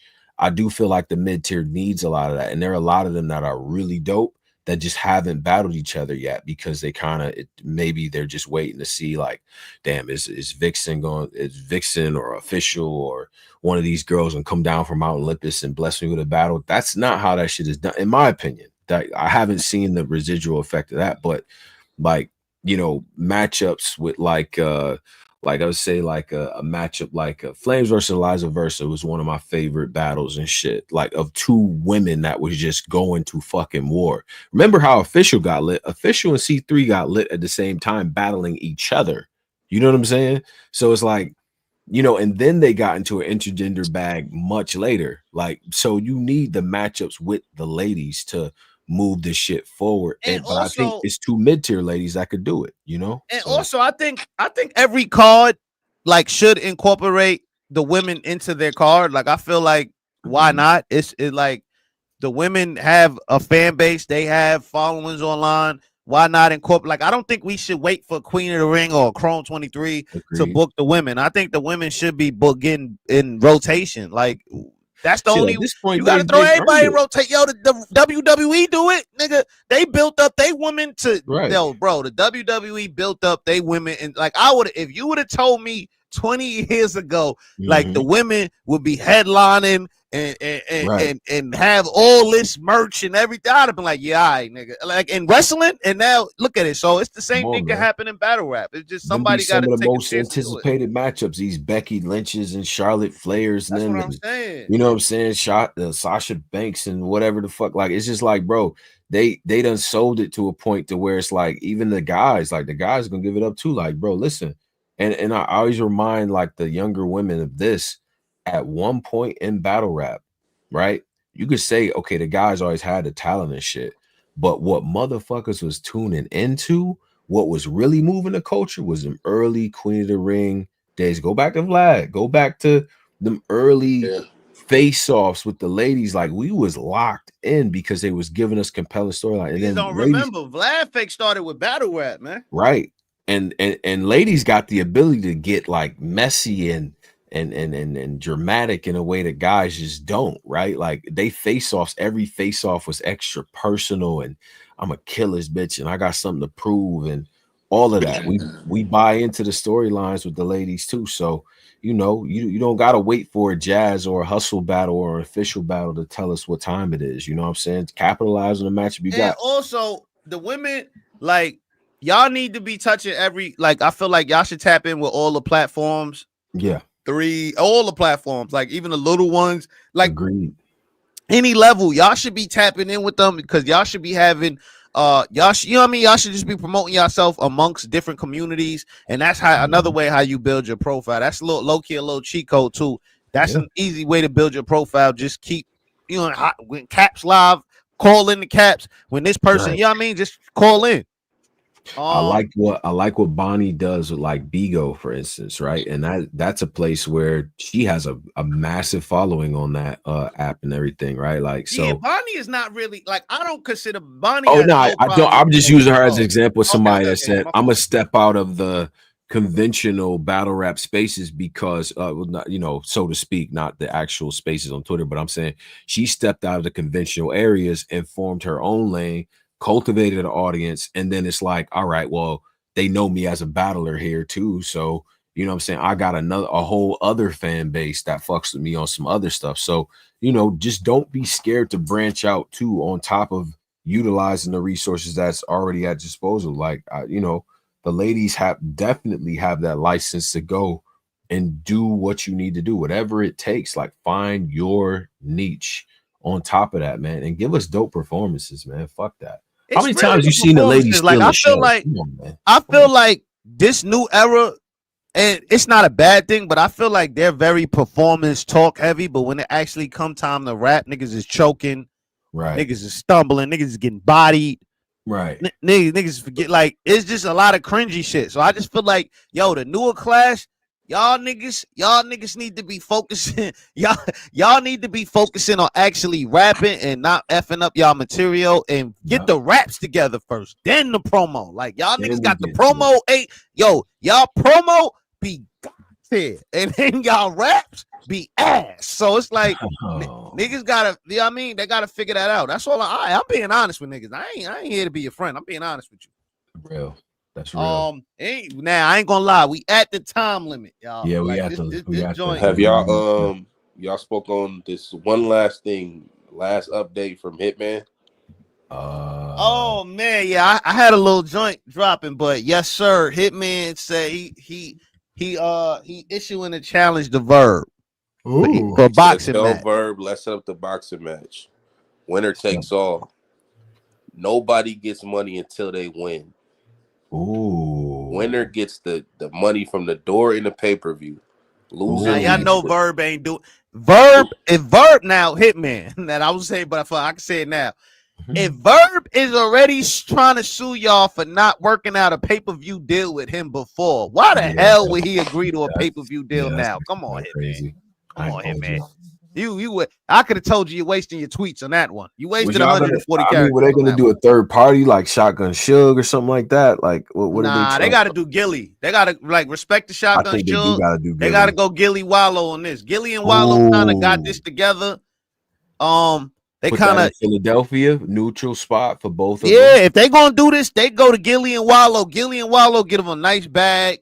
Yeah. They'll work it out. They'll be all over $1 million worth of game. That'd be epic for both of them. That'd be and you know, the pregame face off would be epic. And then it's like, them niggas would definitely probably be the most talked about people around the world. Like at whenever the time they face off. That shit is gonna be it. They could pack that place out. You know what I'm saying? Like, I don't think VERB gonna do it. VERB ain't doing no pay-per-view deal though. I don't think. It's the leave with nothing. Like, if you lose, you don't get nothing. You don't get no pay-per-view. You don't get nothing. Yeah. Yeah, Verb ain't doing that. But that raises the stakes substantially, though. Yeah, it's like a winner takes all. Like Verb not doing that. Winner takes the door. Like, yeah. Nah, this fire tough. I'm sorry. My fault. Oh, my fault. Oh, yeah, nah. Verb ain't gonna be. Man. My fault. I'm over here dying. But yeah, man, listen. We'll be back again. Yes, sir. Verb ain't doing that fight, man. But I'll be reporting on it though. But I think if they figure out a way, like if Hitman, if you listening, or Verb, you listening, if y'all could get Gilly in the spaces tomorrow, that'd be like tough. Y'all tag Gilly, have him in the spaces. Y'all get in the spaces and talk to each other. Figure out all the negotiations with Gilly right there in the spaces. That would be a movie. Y'all should probably go the Gilly route instead of doing it yourselves. Why do all that? It's too much to worry about. This the first time you doing this. Instead of doing it yourself, just go to Gilly, get a bag. He been doing it. I'm pretty sure he got everything you need. Why not? Right. Yeah, man. Yeah. How you feel about that, Pose, before we get out of here? I don't, because Hitman whole thing is he don't want Verb to get no money. So I don't know. Yo, come on, man. You want to fight him or you don't want him to get no money? You got to pick one. That's what he's saying. That's why he's saying, like, if he fight him with winner takes all, he know he ain't gonna make nothing. His whole thing is Verb make nothing. So I don't know about Gilly route. It's like all you doing is helping Verb getting a check.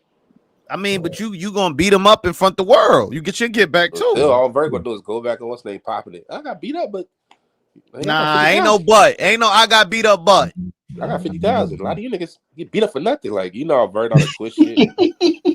I don't really know, man. How do y'all feel, real quick? How y'all feel about ARP just bombing on him for every day? Bro, he making a little bag off Verb. Cause I'm gonna be honest, bro. Like ARP is a dude to where if he got receipts on you, bro, you may as well not even bring his name up, bro. Like he is when he really in a powerful, like, bro, I know you, bro. Like that's not a dude that you know what I'm saying? Like I knew his energy as soon as I seen the first tweet when he was talking about it. I said, oh yeah, Verb D. I don't think you should have did this one. Because that nigga he's not pulling no punches with Verb. Holy smokes. Yeah, he ain't playing with Verb. Yeah. That one right there. That one right there was bad. Anything y'all want to say before we get out of here? Hey man, watch the battles that are coming out and stuff. You know what I'm saying? There's been a couple of really good cards on top of the fact that you had Nome, man. Support your favorite battlers, man. Be on the lookout for some of the battles that recently dropped. Hit the verse tracker and all that good stuff too, because it's a lot of battles that like have been happening, like, and actually been coming out. People said they're gonna watch and anticipate, but I haven't heard too much energy behind that. So, watch the content too, man, because there's no shortage of good rapping. I think the promo could be better in some cases, but there's some really good battles outside on the streets. So do y'all thing, man. And other than that, man, just stay prayed up, stay safe, drink plenty of goddamn water, and I'll be good, man. You know what I'm saying? Yeah, man. Listen, man, I'll be live tomorrow, man. Pull up, turning it up, going back live. Man, listen, man, it's been spicy. It's been a crazy. It's been feel like a lot going on just in general around the world. Right. We ain't even getting into. We say it for the Patreon with Iran and all World War III, World War III, and all types of shit. There's a lot going on, man. So yeah, man. Black Compass Media, man. Make sure y'all follow us, subscribe, all of that good stuff, man. We be back, man. Y'all be good. We up out of here. Peace.